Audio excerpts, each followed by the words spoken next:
Cowherd, wherever you may be and however you may be listening, live in Los Angeles. iHeartRadio, Fox Sports Radio, FS1. Joy Taylor is joining me for what I believe will be the best show I've done in weeks. I've got a ton of NBA, a ton of NFL, the craziest thing I've ever seen in my life in an hour and a half. And in 1 hour from now, we've been doing this. Third straight day. We're doing it for 8 straight days. At the top of the next hour, Joy, I break down, make my NFL prediction division by division. I have already done the NFC North. I got Green Bay winning it. AFC North have Steelers winning it. Today we do the AFC East in 1 hour. But I got to, Joy, start with this.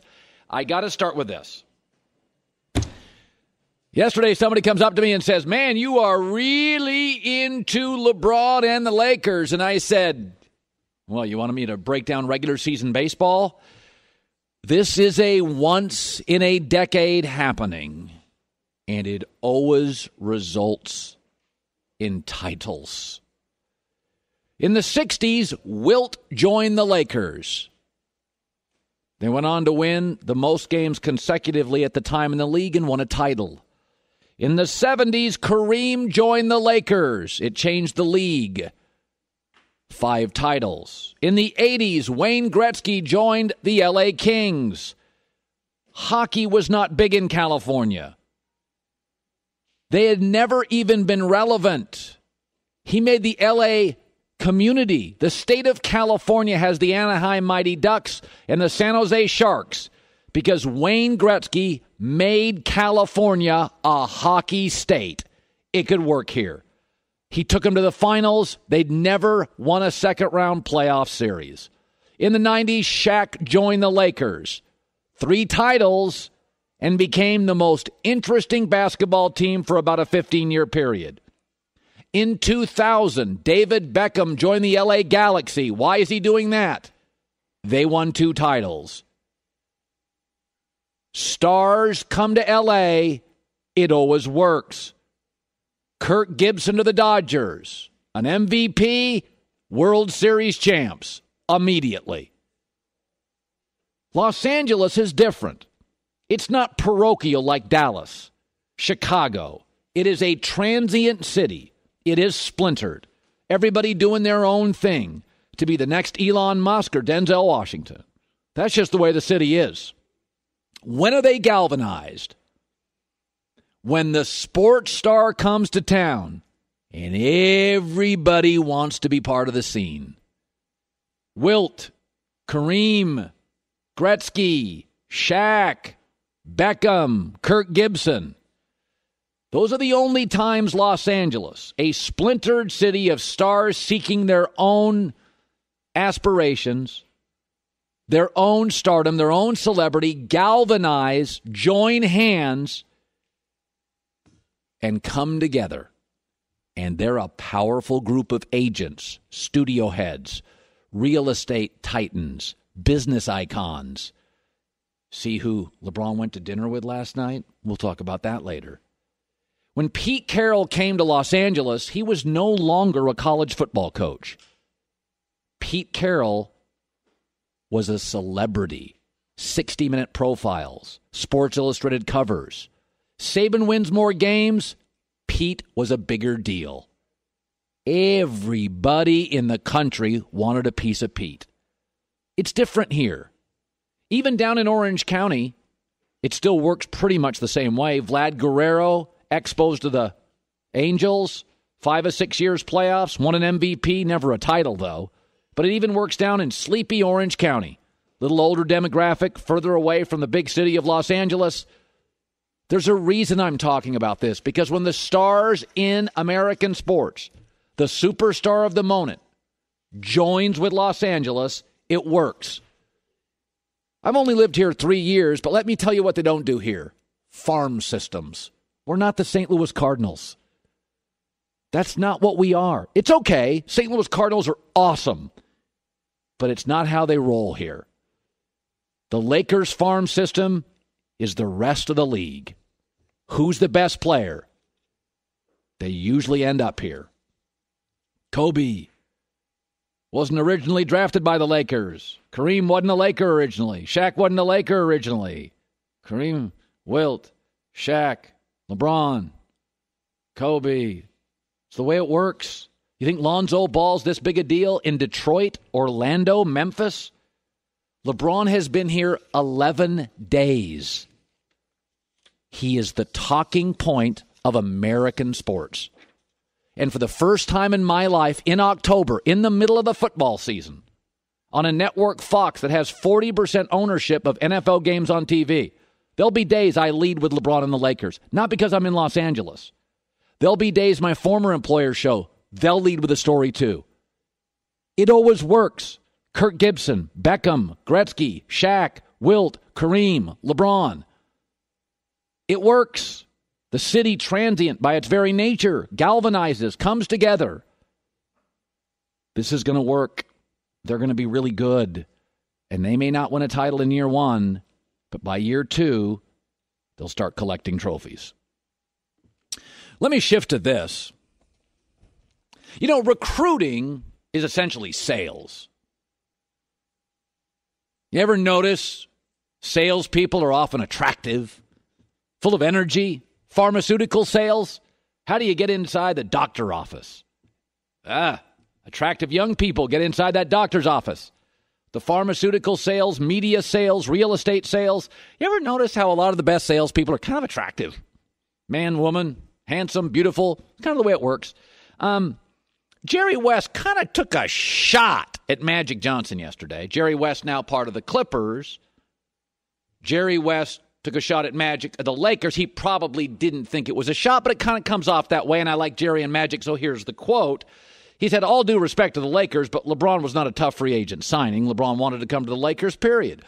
He'll be a celebrity out here, sure, but it's a place where once in a while he can get lost, be himself, and hide. I believe Magic does deserve credit. Because who are the two best recruiters in NBA history? Pat Riley and Jerry West. Pat Riley is 73. He looks 63. He's toned, tan, fit, handsome, well-dressed. I was in a room with him about 2 months ago at a fight in Vegas, and I'm like, damn, if I can look like that at 73, I'll sign up now. You ever seen Jerry West lately? He's 80 and looks about 66. Jerry is regal, handsome. Both Riley and Jerry West had homes. Malibu by Dick Clark, Johnny Carson. Most general managers in the NBA don't sniff Malibu and don't live next to Johnny Carson. Maybe Ted Carson in waste management in their town. Pat Riley and Jerry West are the greatest recruiters for the same reason Magic is.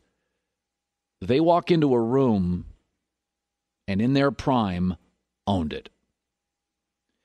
Magic Johnson is almost 60 years old. I'm going to show you a piece of tape from 1 year ago. This is a 60-year-old man. Watch his energy. This is between you and me. Nobody's watching. Nobody need to know. What are you going to take to bring LeBron to the Lakers? I'll pay the fine. I'll pay the fine. Don't answer. I'll pay the fine. I'm going to be in trouble. I'm going to be in trouble. But you know what? We're trying to build a championship team with the Lakers. And hopefully next summer we'll be in line to sign free agents. That's a 60-year-old man with the energy of a teenager. You can't be around Magic Johnson and not laugh and not smile.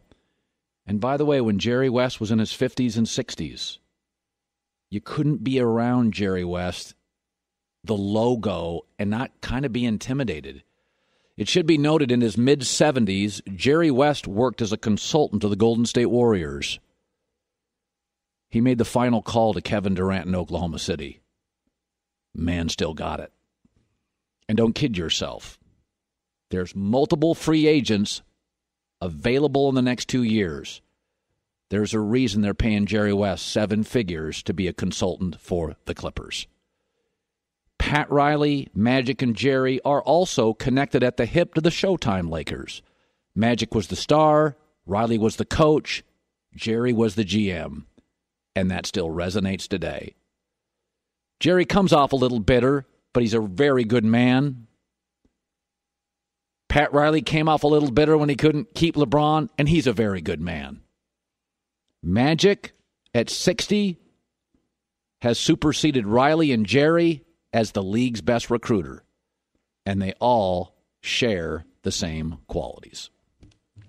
Good to have you in today. In 45 minutes from now, I will go to my third division. Did the NFC North? Got a lot of hate from Minnesota. Did the AFC North yesterday? I think Cleveland's a real team now. Got a lot of love from Cleveland. That's rare. And in 45 minutes, I'll go AFC East, and then tomorrow, Friday, I'll do NFC East, which I think is the most interesting conference. Eagles, Cowboys, Redskins, and Giants in the National Football League. Coming up next, speaking of power brokers and recruiters, oh, good Lord, Danny Ainge, zip it. That's coming up next. In L.A., it's The Herd. Sports fans, the sun is shining, the temps are rising, summer's here. Grab your friends, blast some tunes, ignite those coals, because weather like this waits for nobody. Kingsford Charcoal. Start something. I got some breaking news. I'm very excited about this. Very excited. LeBron, this is a true story. I just got this handed to me.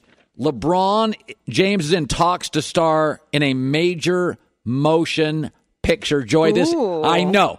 First of all, I'm not like a movie buff. I do love movies. You love movies. Yes. Can I just, I want to suggest a couple. These are the three I'm going to go with that I think he's going to star in. Number one would obviously be the Braun father. Ruling a family, the NBA family.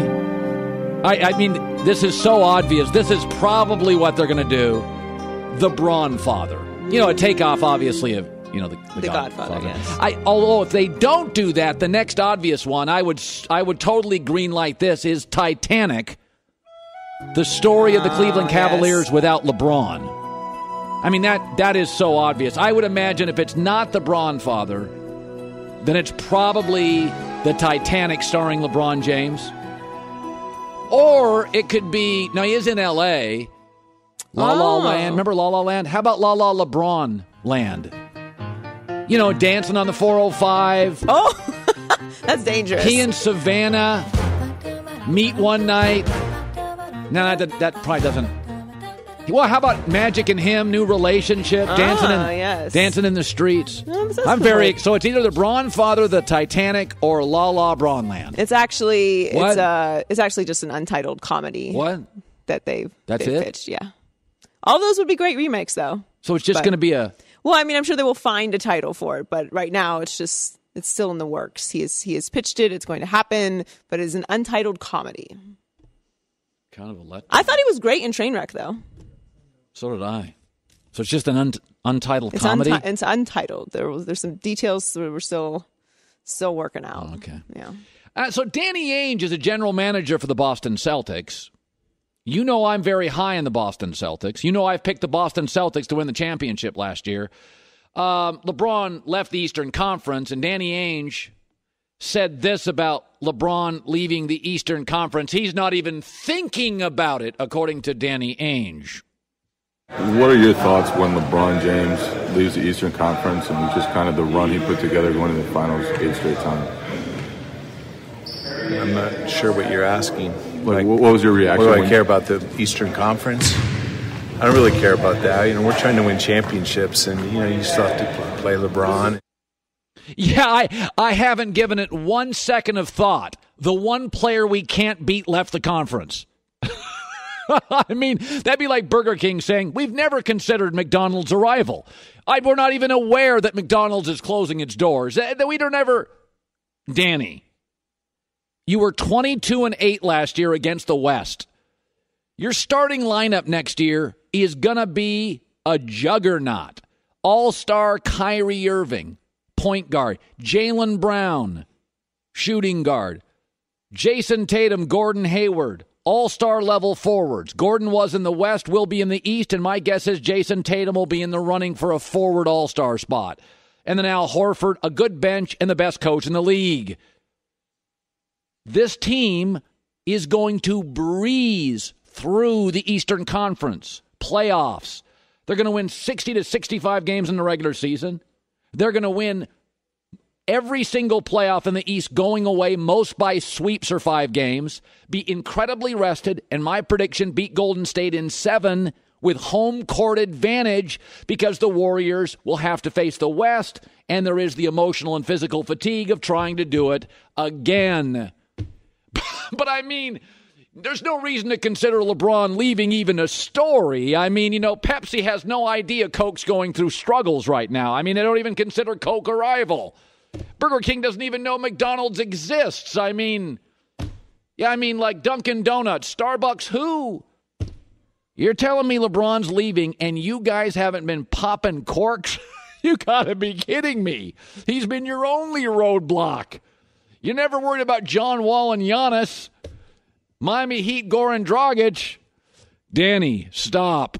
LeBron leaving gets you to 65 wins, multiple sweeps in the East, home court advantage in the finals, and I believe you'll cap it in June with a title. Joy Taylor with the news. No. Turn on the news. This is the Herdline News. You know who does keep it real about LeBron leaving is David Fizdale. You know what his quote was about it? What? Hallelujah. Of course it is. Fizz keeps it real. All right, so I don't think you're going to like this story, Colin. We've talked about this all week. The LeBron mural out here in L.A.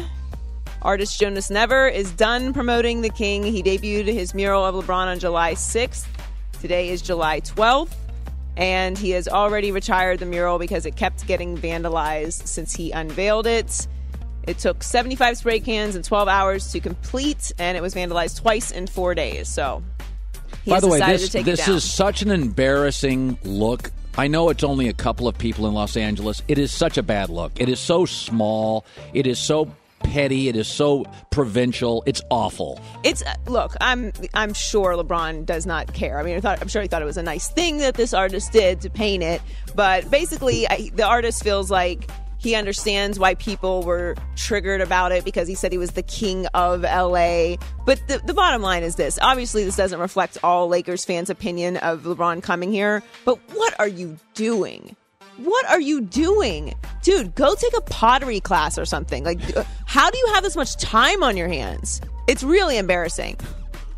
To me, like, that's my takeaway. The obvious of, like, messing up someone else's work and, being in complete embarrassment as a fan base saying that you don't want LeBron James on your team. But seriously, you have time out of your day to go vandalize a mural of LeBron James?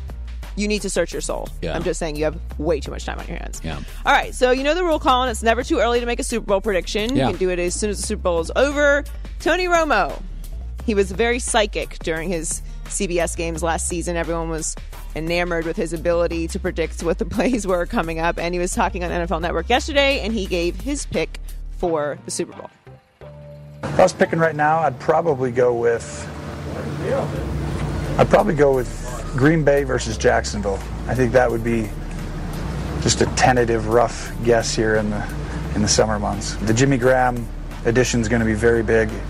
A lot of the field goals are going to turn into touchdowns because of that and having him as a weapon. And then I think their secondary, which I think has been a weakness for a few years and cost them some games, I think that's going to improve this year. Well, Tony, I mean, no disrespect to the Packers and Jags, but I mean, that is not a Super Bowl I want to see. By the way, I'd like to see Aaron Rodgers in a Super Bowl. I'd like to see Aaron Rodgers in a Super Bowl. I think Green Bay is getting to the NFC Championship. I'll hold off on Super Bowl, but I think they'll get there. And right now, I kind of feel like Atlanta will get there with them.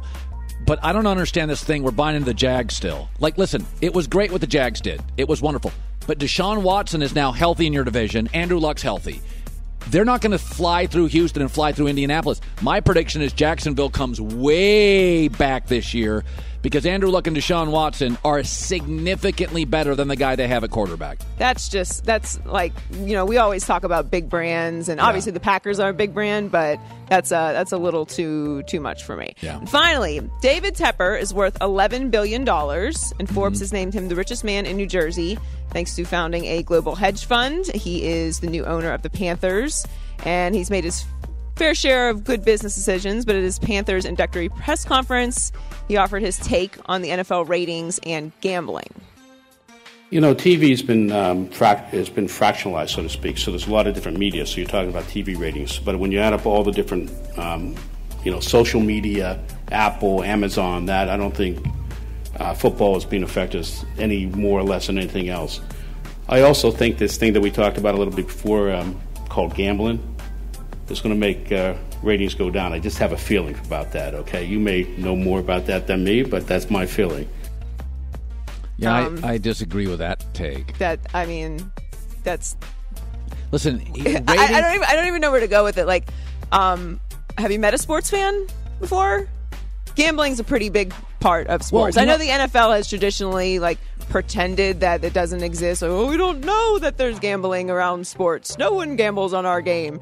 But it's legalized now, obviously, and it's not going to change anything because people were gambling before when it wasn't legalized. What gambling is, it's an emotional connection to sports. We all watch great games, but we often turn out bad games. If you have money on a bad game, you watch for another 20 minutes and the ratings go up. Ratings are basically deduced from two ways. CUME, total audience, and time spent viewing. The longer you watch, the more the ratings go up. Gambling like fantasy... Remember the year fantasy got huge about 3 years ago? Ratings popped. Okay, why? Because it keeps fans emotionally engaged due to money for another 20 minutes watching a crappy game. Because we all watch good games, right, but we tune out of bad games. Gambling keeps you watching a bad game. Yes, you tune into the bad games because you have money on it, just like people have always done. Now that it's legal, it's not going to make it any different whatsoever. But the ratings this year, there were a lot of factors. Everyone always wants to put their 2 cents in on what affected the ratings this year, which obviously we're not going to get into. There was this little election thing, and of course, but sports fans, by the way, a lot of men. Most of my guy friends care about two things: sports and politics. Do you think Trump's had a little bit of political talk going on, By the way, Meet the Press's ratings through the roof. CBS through the roof. All the political shows on Sunday's ratings have doubled from 5 years ago, 3 years ago, 2 years ago. Sunday's football, Sunday's the political shows. What do we know, Colin? Yeah, what do we know? Joy Taylor with the news. Well, that's the news. And thanks for stopping by. The Herd Line 30 News. minutes from now, my latest NFL division prediction. We put him on tape. Now, my friend Chris Broussard, our NBA voice of reason, my argumentative cousin. We go at it toe-to-toe. So I started the show saying today, somebody came up to me yesterday and said, man, you're really into this LeBron thing. And I said I was really into it 6 months ago. I'm going to really be into it in October. It'll be the first time in my life in October. I won't lead every single show with the NFL. LeBron's first 2 weeks with the Lakers are going to be the lead story on every network that does sports in America. And I do think Wilt came here, got a title. Kareem here got a title. Shaq came here, got a title. Stars move to L.A., Chris, and they generally, Vlad Guerrero, Kirk Gibson, David Beckham, Wayne Gretzky, it works. They win titles. They change the sport. I think LeBron's the latest. I absolutely am convinced they won't win it next year. The following 3, they'll be the favorite. Or co-favorite, because I think the Golden State thing has got a Clay issue, has got a KD issue, has got a Steph injury issue. But I think LeBron is going to work. Can we agree on that? Yeah, look, I'm loving it more and more each day. I got to admit, I think this was a great move by him. Obviously, basketball-wise, he's going to put in all the work. Now, we'll see what happens with Golden State. If they stay together, then they'll remain the favorite. But right now, Houston stepped back. Yes. So I think you have Golden State and then a bunch of teams together in the West. And I think the Lakers and the Jazz one of them. And Houston and, all these teams are grouped together, and we'll see what the Lakers do. I like the 1-year experiment that they're going to do with Rob Pelinka talking about, we're going to not try to outshoot the Warriors. I don't think you can do that. Out-tough them. We're going to out-tough them, play good defense, try to switch everything, get them in an ISO one-on-one game. So I think the Lakers will be good. Certainly, I don't expect them to win the championship.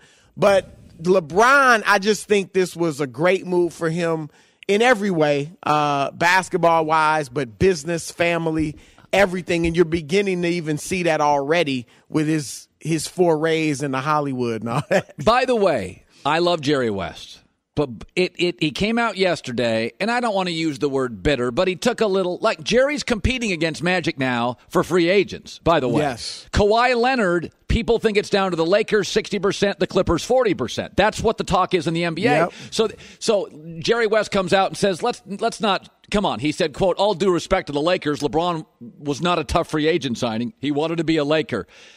Why will nobody give Magic Johnson a little love? A little. By the way, Magic is Riley. Great recruiter. Magic is West. He's regal. He's got great energy. He looks and acts younger than his age. He's cool. He walks into a room. Magic is some of this. Yeah, both Magic and Jerry West are two of my favorite people in the NBA. Yeah. Now, I do agree a little bit with what Jerry West said. LeBron wanted to come here. Okay. So it wasn't like Magic Saturday night had some great spiel that convinced LeBron and won him over. Here's what happened. Where Magic did his great work was in restoring credibility to the Lakers. When he took the job as president, he automatically restored credibility. And then the moves that he and Rob Pelinka made in the, year and a half, whatever it was that he's been president, that showed LeBron from afar, okay, I could put the last 4 or 5 years of my career in their hands and be confident that they're going to do a good job. So most of Magic's work was done, in the previous year and a half, not on Saturday night, July 1st or 2nd, when he talked with LeBron James. But my argument is most of Jerry West and Pat Riley's recruiting pitch didn't happen the night either. Those guys were prepared and over-prepared and detailed. We're not giving Magic the credit that we gave Pat Riley, the recruiter, John Calipari, the recruiter, Nick Saban, the recruiter, Jerry West, the recruiter. Most great salespeople act younger than their age, are attractive, are relatable. Magic walks into a room, Chris, you've been in these rooms. He's contagious. He walks into that, and I'm not saying LeBron wasn't leaning LA, but we're acting like Mitch Kupchak could have walked into that house in Brentwood. I like Mitch. He ain't Magic. That previous Lakers front office regime had lost credibility around the NBA. And if they were still in charge, Jim Buss, Mitch Kupchak, very good chance this doesn't happen. Very good chance this doesn't happen. No way LeBron gives his career to Jim Buss. Most likely you're right. So that's why I say most of Magic's work was done prior. Now, Pat Riley was known from his coaching days as a great motivational speaker. The things he did in the locker room to get his teams ready to go out and win a game. Okay. The things he did when he met with LeBron and dropped the 6 rings on the table. That stuff. That's why he gets the credit. And Jerry West, he's the logo. But Magic's, man, I'm with you. I'm just saying most of it was done before Saturday night. Okay, I'm going to throw a theory at you. You ever watch, I love this show, Fresh Prince. Yes, it was a good show. Okay, what was the plot of The Fresh Prince? It was a kid from Philadelphia that moved to Los Angeles. Here we go. What are you doing, Broussard? I know where you're going. Okay, go there. What is Ben Simmons' nickname? The Fresh Prince. Is it? Yep. By the way, is that true? Ben Simmons is from... I didn't know he had a nickname. They call him the Fresh Prince. Ben Simmons is now dating Kendall Jenner. Ben Simmons is from Australia. Have the same weather, not as Philly, but Los Angeles. The Fresh Prince wasn't from Australia. You said that like that was a commonality they had. Well, he was in Philadelphia, and now he's in Los Angeles. Close to Bel Air. Okay.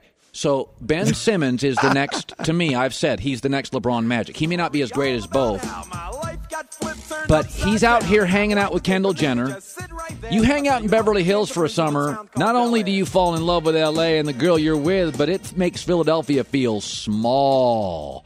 I think you talk about the recruiting thing, Lakers, LeBron's going to make, and you know this, the last couple of years, Golden State's been the cool bar you want to hang out with. They're the coolest team in the league. Yep. LeBron's going to make the Lakers the coolest club in town. Ben Simmons in 2 years can leave Philadelphia. He's hanging out here in Los Angeles, spending the summers in Beverly Hills, dating Kendall Jenner, who I think is worth like $900 million. One of those daughters is. That's her sister. Okay, whatever. A lot of money.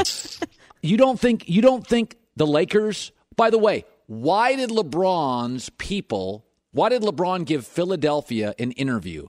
Because who represents Ben Simmons? Clutch Sports, Rich Paul, LeBron's guy. You think I'm crazy, right? Well, also, Rich Paul has a very good relationship, great relationship with the people running the Sixers, from the front office to the ownership. Here's what I'll say. I think you're getting way ahead of yourself. To say, and that's an understatement.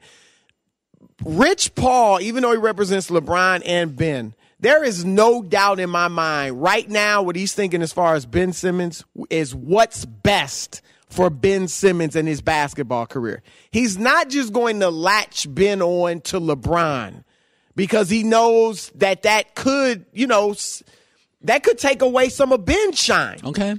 So Ben Simmons is in a tremendous, if he was in Cleveland, it was a bad situation. That's one thing. He is in a tremendous situation, Colin. He's in the Eastern Conference. He's got the best big man, traditional type big man in the league. Rumors they don't quite get along. Fine. Magic and Kareem didn't talk all the time.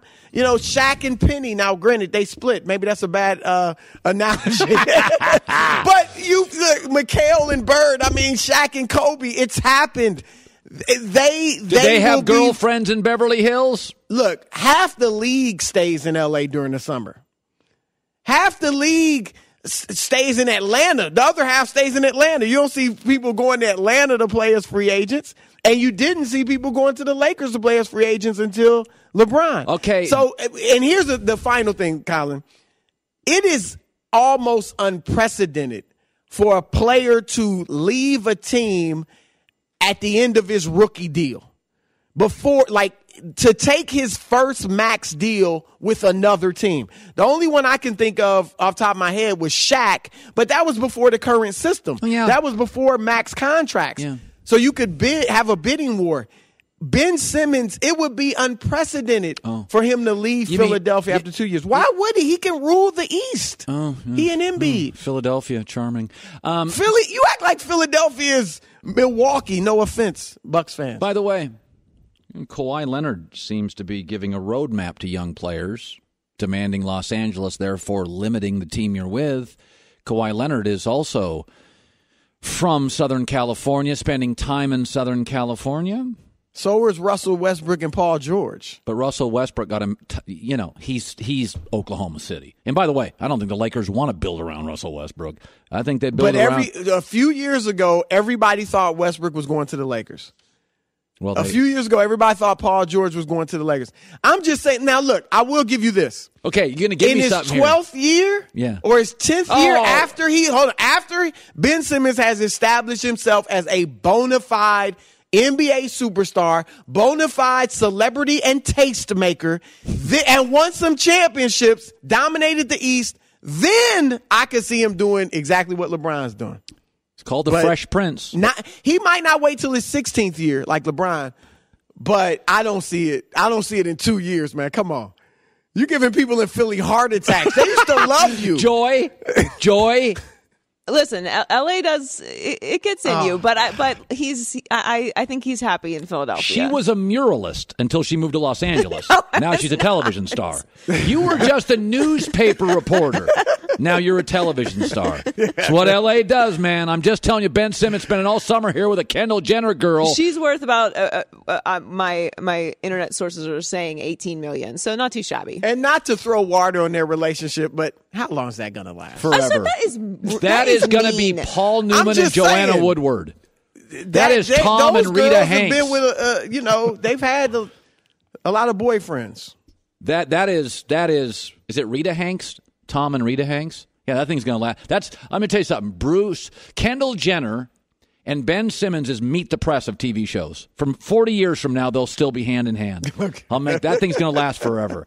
All right, Chris Broussard, don't forget, coming up, top of the hour, I make my next divisional NBA projection. But I will say coming up next, don't fall for a short-term fireworks show. That's next in the Herd. Sports fans, the sun is shining, the temps are rising, summer's here. Grab your friends, blast some tunes, ignite those coals. Weather like this waits for nobody. Kingsford Charcoal, start something. Let me address what I said about Ben Simmons of the Lakers. Ben Simmons is from Australia. Australian kids want to be stars in Los Angeles. That is the reality. People in the state of the West Coast has access and proximity to the Pacific Rim. And that is something. Just like the East Coast, D.C. and New York, Miami, have a connection to Europe. Europeans vacation a lot in Miami. Europeans go to New York. New Yorkers and people in Miami go to Spain, go to England because of the proximity. People in California go to Australia more than people in D.C. Proximity matters in life. It does. We build a vacation home. Most of us build a vacation home within an hour or two of where our home is, right? Australian kids, they want to be rock stars in Los Angeles. They don't grow up thinking about being rock stars in Philadelphia, Orlando, Detroit, Cleveland, even New York for a lot of them. Okay, so Ben Simmons is Australian. He didn't grow up. I mean, by the way, the minute he makes some scratch, he's out in Beverly Hills for the summer hanging out with Kendall Jenner. That was his dream. He wants to be a star in L.A. Australian kids do. Just like the London kid wants to be a star in New York. He's not thinking about Seattle and Portland, Phoenix, Denver, and San Francisco. And I think Ben Simmons, first of all, last year he was like a 16, 6, and 6 guy. He's going to explode this year and be a 20, 10, and 10 guy and the best defensive guard in 10 years and the best passing guard since Magic Johnson. He's about ready to explode. Remember, he's got a LeBron Magic quality to him. And Philadelphia is a big city. He could end up being the talk of this league for the next 15 years. I believe Embiid may be a better basketball player today. Embiid gets hurt. Embiid's a big. The NBA is not about bigs anymore.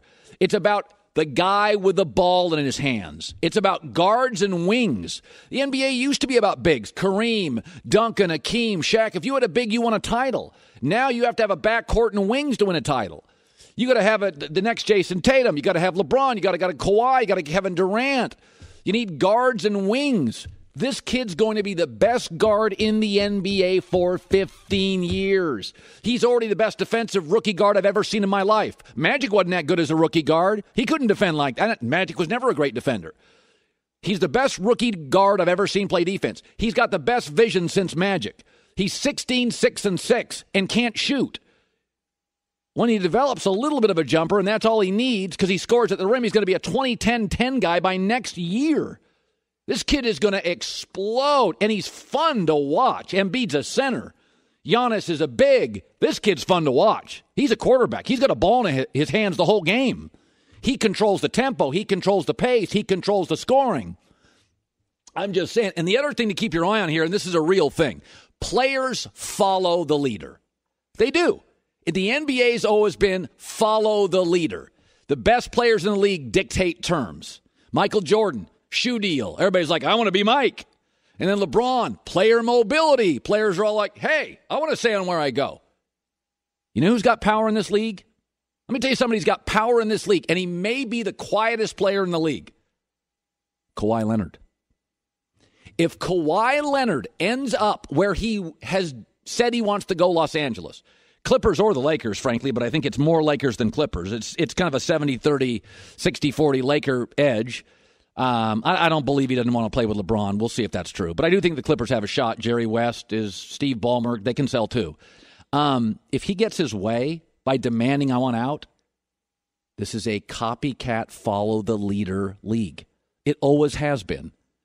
That's what this league has always been. Warriors are hitting 3. Okay, no more mid-range jumpers. We all got to shoot 3s. That's what it was. Got to have a big. Everybody drafted bigs. Now, got to have 3-point shooters. I mean, you can be a good player now if you're a big. No thanks. Want shooters. That Kawhi Leonard's going to have major influence. Ben Simmons is sitting there in Philadelphia. I'm not saying he's unhappy, but I'll tell you this. I got good basketball sources. I've been covering this league for a long time. Simmons and Joel Embiid, meh. A lot of reports in the league, they both want to be the star of the franchise. They're not tight. That doesn't mean they're enemies. They're not tight. This team just lost 2 of their best shooters. They don't have a general manager. Markelle Fultz appears to be a bust. You start looking out west. You're an Australian kid. It's where you want to be a star. How cool the Laker party is. And Kawhi Leonard has a roadmap on how to get there. Demand a team. Therefore negating your team's ability to make any big trades.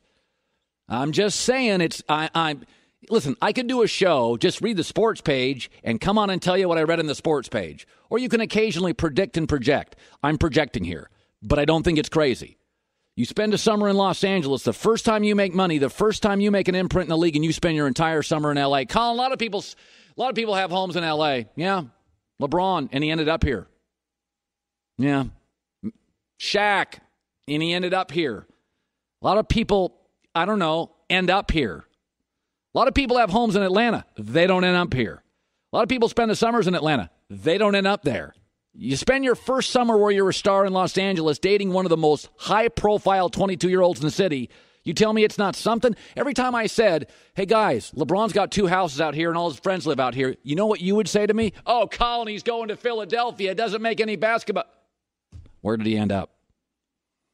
LeBron kept giving us hints. Home here. Second home here.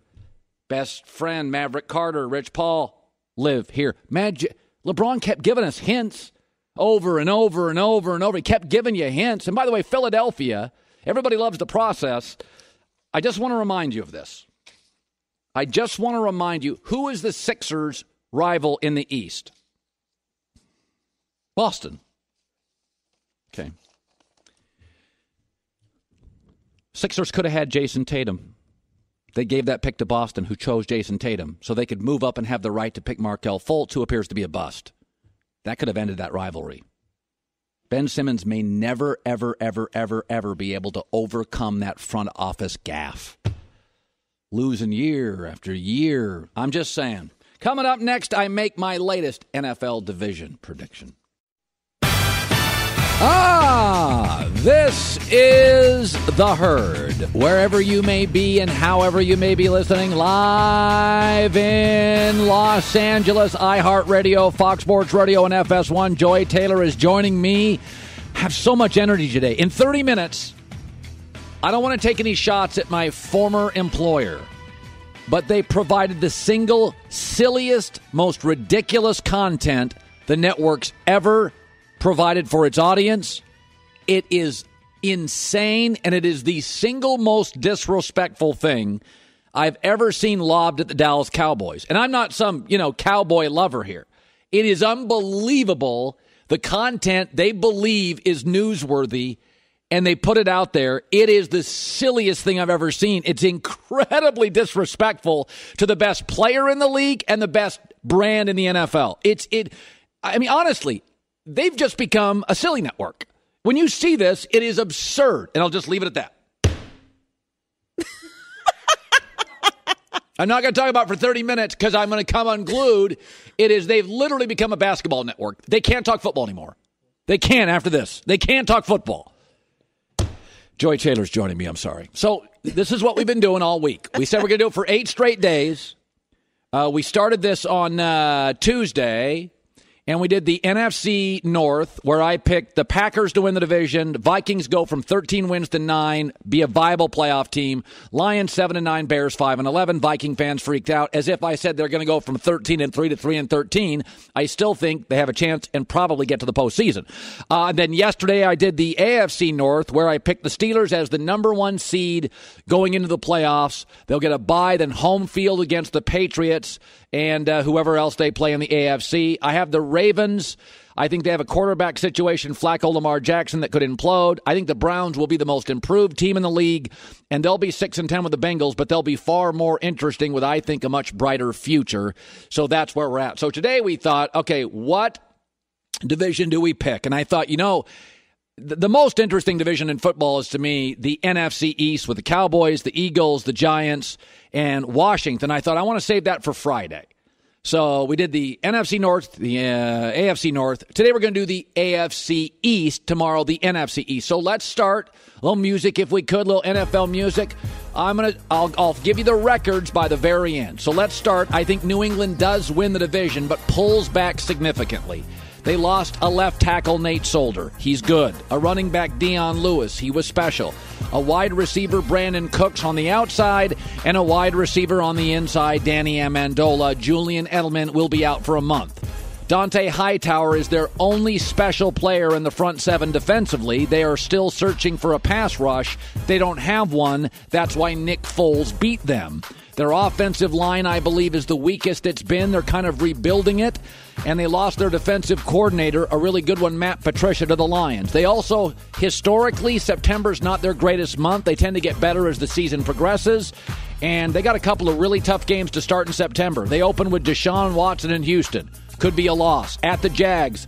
Going to be hot down there in Jayville in September. Could be a loss. And they'll be on the road. Matt Patricia, I don't think he's going to work long term, but he brings all those secrets over week 3. I do have them winning the division, but I think the first month could be problematic. Little bit of a surprise. I have the Jets finishing second in the division. Again, I'll get to the records here in about 5 minutes. I like Todd Bowles. Disciplined, no nonsense. They overachieved last year. They had 6 one-possession losses, and they have upgraded at quarterback with Sam Darnold. 3 of their 5 wins last year were off playoff teams. Okay, they got robbed against New England. I don't even want to go there to that stupid touchback rule. Their schedule is incredibly workable. If you go look at their schedule, they get many of their toughest games at home. They get the Colts at home, the Vikings at home, Green Bay at home, the Texans at home. It is a very workable schedule. They have upgraded at cornerback. One of their weaknesses, Tremaine Johnson from the LA Rams. I like where this franchise is going, and I'm going to double down on Todd Bowles, who I think people in New York are 50-50 on. He is a no-nonsense, disciplined. That team overachieved last year. Remember, I predicted they would be 0-16, and they won 5 games. They should have won 8. They lost, and they got robbed by the NFL. In fact, I think they got robbed twice on a couple of iffy calls at the end of games. 3rd place, Miami. Ryan Tannehill's back. All right, that's pretty good, I guess. They lost 8 of their last 10, so that's pretty good, I guess. Pretty good, I guess. It's okay. It's Ryan Tannehill. He's better than Cutler at the end last year, but they lost Jarvis Landry, their best wide receiver. They lost their best defensive player in Ndamukong Suh. They lost their best offensive lineman in Mike Pouncey, and I would have paid for Mike Pouncey. He's really good. By the way, opposite of the Jets, all their tough games are on the road. At Green Bay, at Minnesota, at Andrew Luck and the Colts, at Deshaun Watson in Houston. They overpaid for Danny Amendola. And I got to be honest with Miami. Joy, I know this is your team. I don't trust their ownership. I don't trust their front office. I like Adam Gase, but I don't think he's Sean McVay or Kyle Shanahan as a young prodigy on offense. I like him, but sometimes I don't feel like he's big enough for the room. I don't trust the front office, so I have them 3rd. You don't have to apologize to me. I'm with you, Colin. All the way. Okay. I don't think this is our year. All right. You don't think it's your year this year? You're not going to win it all this year. I don't think it's our year. You are a risk taker. Okay, and finally, Buffalo. Now, they made the playoffs last year, but they've got this little tiny problem. They don't have a quarterback. A.J. McCarron's a backup, and Josh Allen is an inaccurate rookie who I think could be the big bust in the draft. He may work, he may not, but I've yet to see it. LaShawn McCoy, he could be out of the league here real quick. There are allegations against him that have proven true. He's probably out of the league. I like their head coach, Sean McDermott, but Belichick got fired when he didn't have a quarterback. Sean McDermott doesn't have a quarterback. They had a mass exodus on the offensive line. And their first 8 games, now remember this, I'm just going to read you their first 8 games. This is with no quarterback. At Baltimore, Chargers, at Minnesota, at Green Bay, at Houston, at Andrew Luck, New England. Yeah, that's not going to end well. They could be 1-7. So here are my predictions for the AFC East. The Patriots win the division, but are not dynamic enough on either the offensive or defensive line to be a number 1 seed. The Jets are one of the surprises in the league with a no-nonsense head coach. Now, again, Sam Darnold is going to be real spotty his rookie year. Their O-line is average. Running backs below average. Receivers nondescript. This is not a Sam Darnold story. This is an organization where I'm starting to look at their front office and coach and like what I see. And they lucked into Sam Darnold. They didn't think they were going to get Sam Darnold in the draft. Miami's got more talent than the Jets, but they lost stars, and I don't trust their front office. And Buffalo, again, I like the coaching staff, but good God, their schedule's awful until November when they get a little bit of a break, but they could be 1-7 by then. I just think Josh Allen, to me, I saw him play twice in college. I didn't like what I saw. If you're inaccurate in college as a thrower, like you're going to go to the NFL with smaller windows and be accurate, I've never seen that done. He reminds me a little bit of Jake Locker years ago that went to Tennessee out of Washington, where I got all these people that loved him, but every time I watched him, I'm like, there's something wrong with the throwing motion. He's inaccurate. This isn't going to work, and it never did. I think he was wildly overdrafted. He's a project, not a prospect. And there you go. There is my latest foray into predicting NFL divisions. Okay, there you go.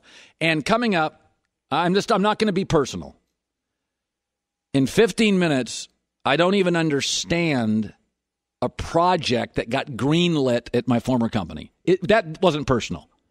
That was professionally critical. Yeah. I don't want to get personal here. There's nice people over there, very nice people. It's a fine, eroding company. I don't want to get personal.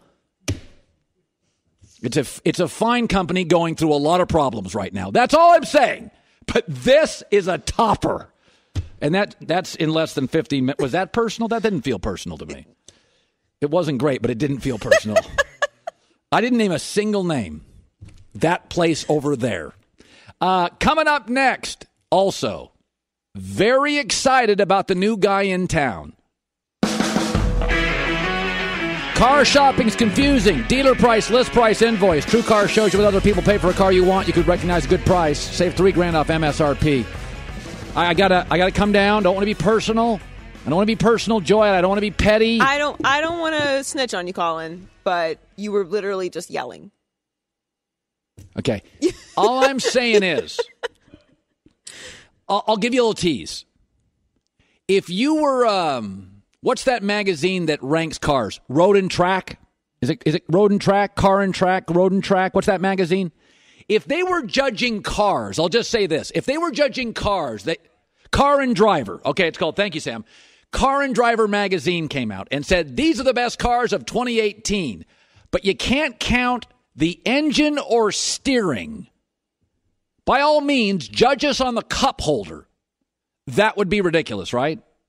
Yes, although some cup holders are weirdly shaped. You know? No question. But if Hollywood said we're going to hand out Oscars, you can't count the director, any of the production staff, or the actors, but the catering part, have at it. Judge us on the catering. That would be kind of silly, right? That wouldn't make any sense. Yeah. If I ran a bank and I said, hey, judge us, just don't count the vault. That would be ridiculous. That's all I'm saying. Okay. And with that, Joy Taylor with the news. No. Turn on the news. This is the Herd Line News. Feel free to judge me on all of my news content. I try to be whole. Okay. Try to include everything. All right. So much has been said about Josh Rosen's confident, sometimes cocky, over-analytical approach. I have no problem with it, but some people feel like he's too smart for his own good. I don't know why that's a thing, but that's the note on him. Well, competing is something he seems to thrive on, and he does feel a bit of burden because of what he represents. Let's take a listen. I don't really mind the competitive pressure within the sport of football. I think the pressure that I sometimes feel is the careers and lives that are on my back. In a draft room with your owner sitting right there to try and convince them that you want to give up some picks to move up to get someone. So if I don't work out, a lot of people won't have their jobs here. And they have to relocate their families and find new schools for their kids. A lot of things change. So that's the kind of the professional burden of being drafted high and having that kind of pressure. You know, I heard this and I immediately thought to the polar opposite response that Josh Allen had the other day, where he said he feels like there is no pressure here in Buffalo. Well, in Buffalo, there's not much. I've got Nathan Peterman and A.J. McCarron behind me, but regardless, I don't think it's a matter of who else is on the roster that really causes the pressure. Because everything that Josh Rosen was saying is correct. You know what? I'm going to throw something at you. The greatest opportunity in your life, anybody listening to me, any college kid, any 18 to 28-year-old kid listening, man or woman, this is something nobody tells you in college.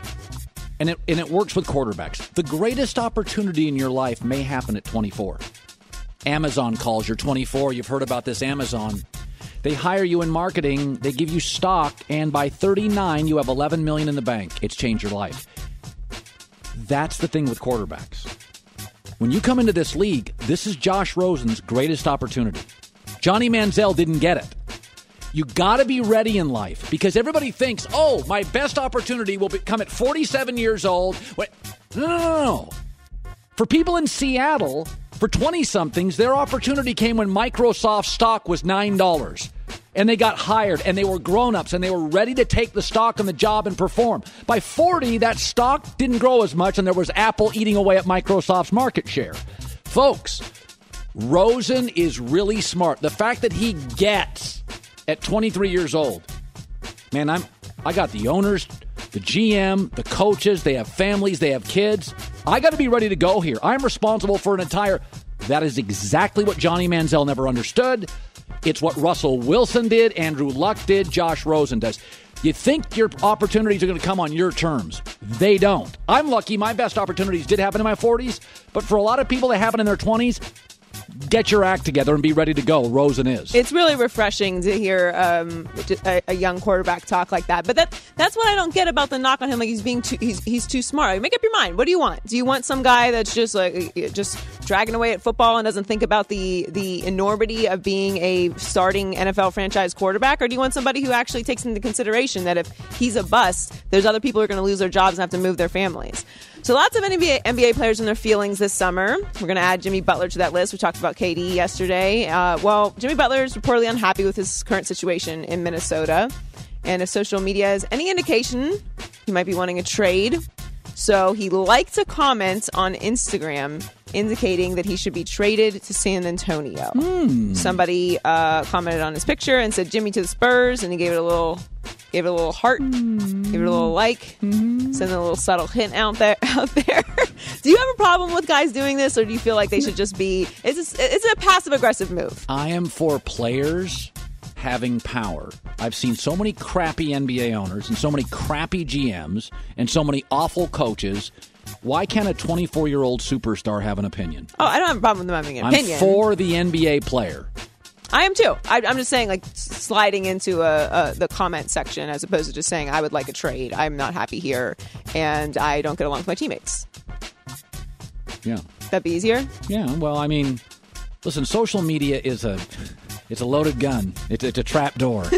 It used to be you had to put something. Now, if you just like somebody else's comments. Well, also just the NBA. I mean, the NBA is so linked with social media, especially free agency, that anything anyone does is a big deal.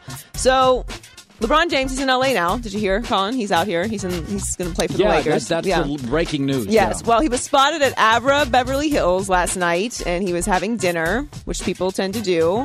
But what people don't tend to do is have dinner with Al Pacino and Leonardo DiCaprio, which is what he was doing. So it's actually his second big celebrity dinner. He was having sushi with Chloe and Tristan in Malibu earlier this week. So, to the rest of the world, this may seem like a very big deal, but if you're in LA, this is what celebrities do. I don't know, but LeBron and Leonardo DiCaprio at dinner is a big deal anywhere. It's only about Al Pacino, not just Leo.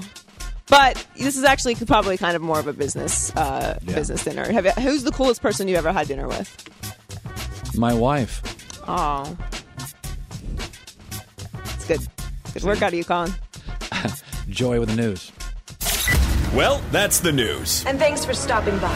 The Herd Lie News. Don't ever disrespect the audience. The audience is smart. Don't disrespect the audience. When you do a radio show or a TV show, you do your homework and you respect the audience. I used to work at a place, and they've made some odd decisions. Let's not get into it. This is the strangest. They released a ranking of the NFL's best and worst offensive arsenals. So they ranked the best offenses in the NFL. Let's look at their criteria. Oh, you can't count the quarterback, the offensive line, or the scheme. Oh, that's interesting. They have Green Bay at 23rd. I'm going to go with Aaron Rodgers is part of their arsenal. call me nutty. In fact, I looked up arsenal, noun, an array of resources available for a certain purpose. I don't know. I consider Tyron Smith of the Cowboys left tackle part of their arsenal. I consider Aaron Rodgers part of their arsenal. They have San Francisco at 26.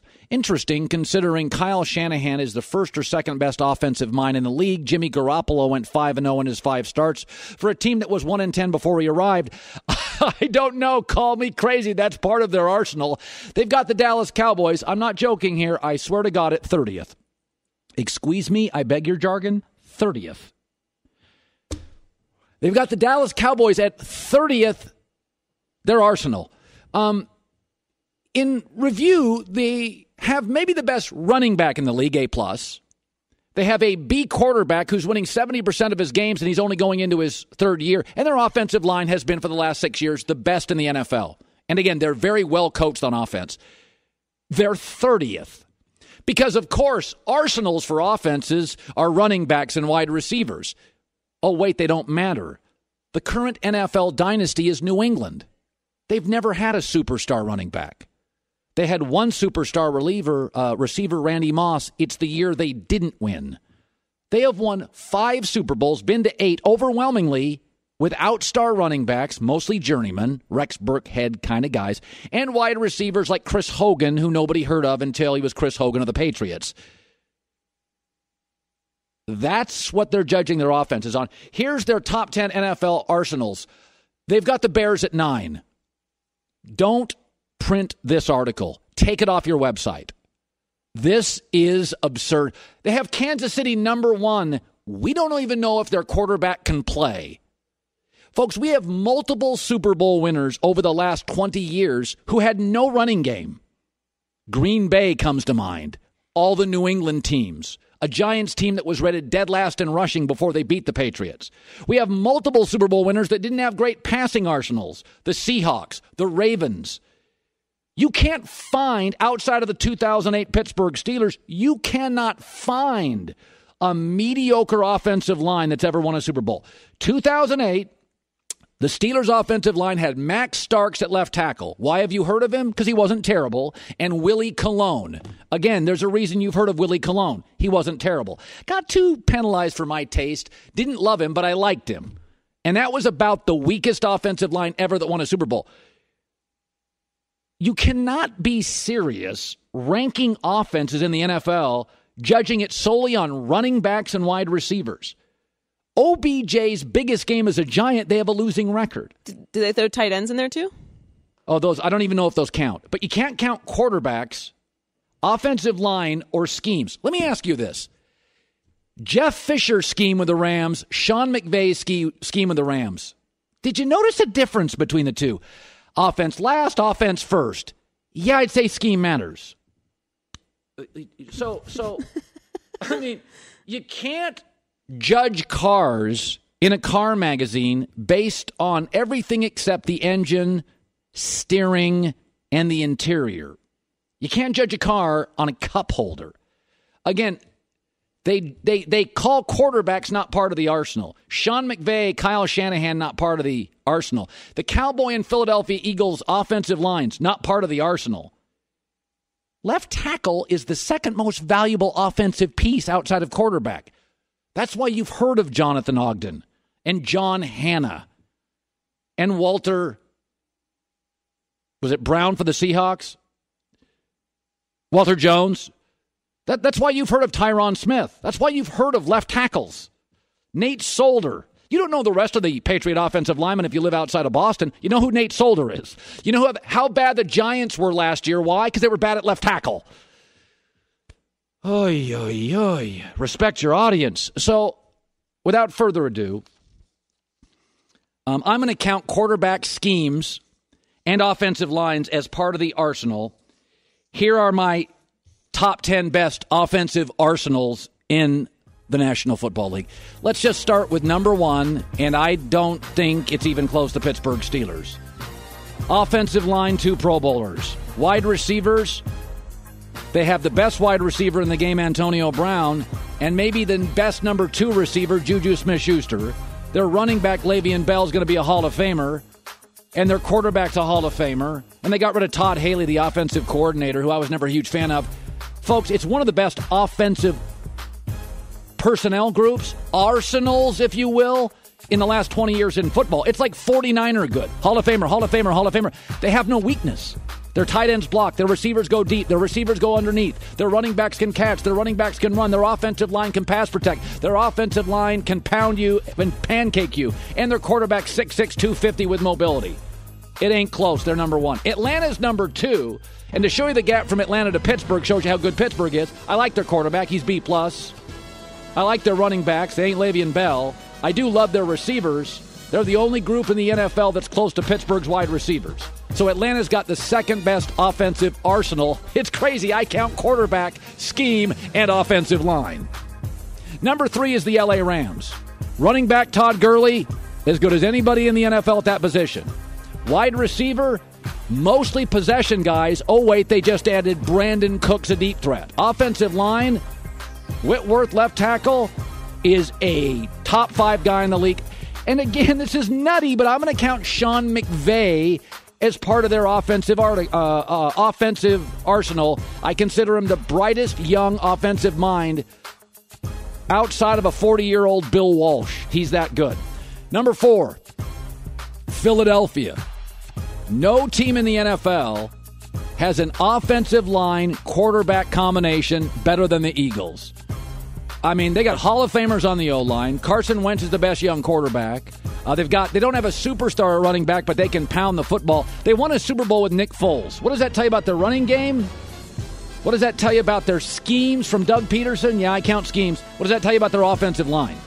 Philadelphia's offensive arsenal, and what's scary is they have the best defensive line in football. That's what's really scary. They also have a really smart owner and a brilliant general manager. So they got draft picks, and they hit a lot of home runs with their draft picks. They're number 4. Number 5, Saints. I mean, I think in the history of the NFL, you can argue Sean Payton and Drew Brees are the best offensive head coach and quarterback combo since Bill Walsh and Joe Montana. I mean, they're brilliant. They also have Alvin Kamara and Mark Ingram at running back. 1,500-plus yard guys, catch, run.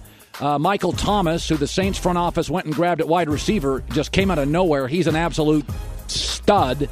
And their offensive line is good enough. It shows you how great offensive arsenals are in this league that Sean Payton and Drew Brees, both elite, both A+, are at number 5. Number 6, I'd go New England. Listen, again, I count the coordinator, Josh McDaniels. He's pretty good. Brady, I kind of count him. Gronk. I don't think they have a superstar at running back, but it's probably Tom Brady's deepest running back core since he's been there. They do have Chris Hogan, good slot guy, and Julian Edelman. They lost Danny Amendola, but, at that price, they had to lose him. And again, I think a lot of this, I'll be honest with you, I think the one thing Tom Brady's had his entire career that nobody ever talks about, he's never had a bad offensive line. He's never maybe had the best offensive line. Peyton Manning had a couple of so-so offensive line. Brett Favre had some so-sos. Aaron Rodgers has had so-so. Big Ben's had a so-so. Brady's never had a so-so offensive line. I think this is his weakest offensive line in years, but I'll put him at 6. Number 7, L.A. Chargers. Now, they lack a home run hitter on the outside. Keenan Allen's a good receiver. He's not a burner, so I drop him to 7, but I get Phillip Rivers, borderline Hall of Famer. They have one stud running back. And I would say this, they probably right now in the league have the most underrated offensive line. They put Mike Pouncey, they acquired him from the Dolphins. He's a Pro Bowl level center. Russell Okung came over from Seattle, left tackle. He was terrific, Pro Bowl level. Very underrated offensive line. They lack a home run hitter, so I only put him at 7. Number 8, ESPN had him at 30. I got the Dallas Cowboys. Running back, sort of matters, A+. Offensive line, A+. Quarterback, B. An offensive-minded head coach. I think they're a smart offensive team. And I am of the belief that Dak Prescott is better than people give him credit for. People forget that when Russell Wilson moved into this league, nobody gave Russell any credit early because of that defense and Marshawn Lynch. And then Marshawn Lynch left, and the defense eroded, and Russell Wilson led the NFL in touchdown passes. And we all went, oh, yeah, Russell Wilson's good. Dak's good, folks.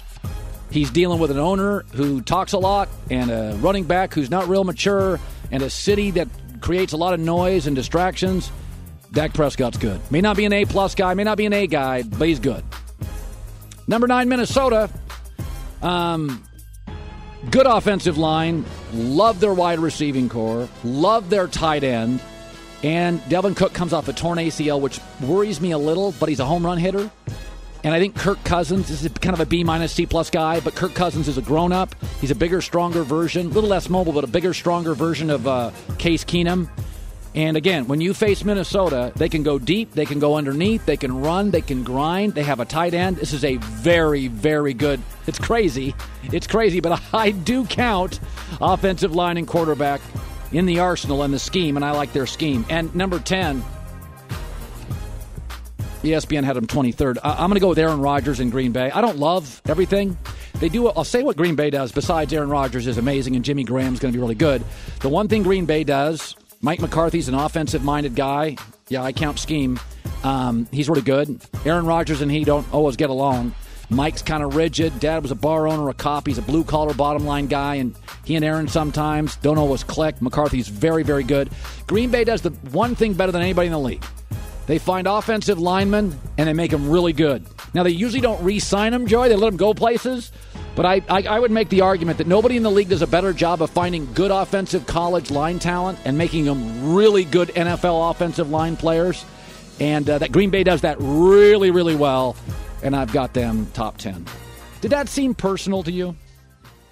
Did that seem over the top to you, Joy? No, I think it's fair to include the quarterback in the scheme.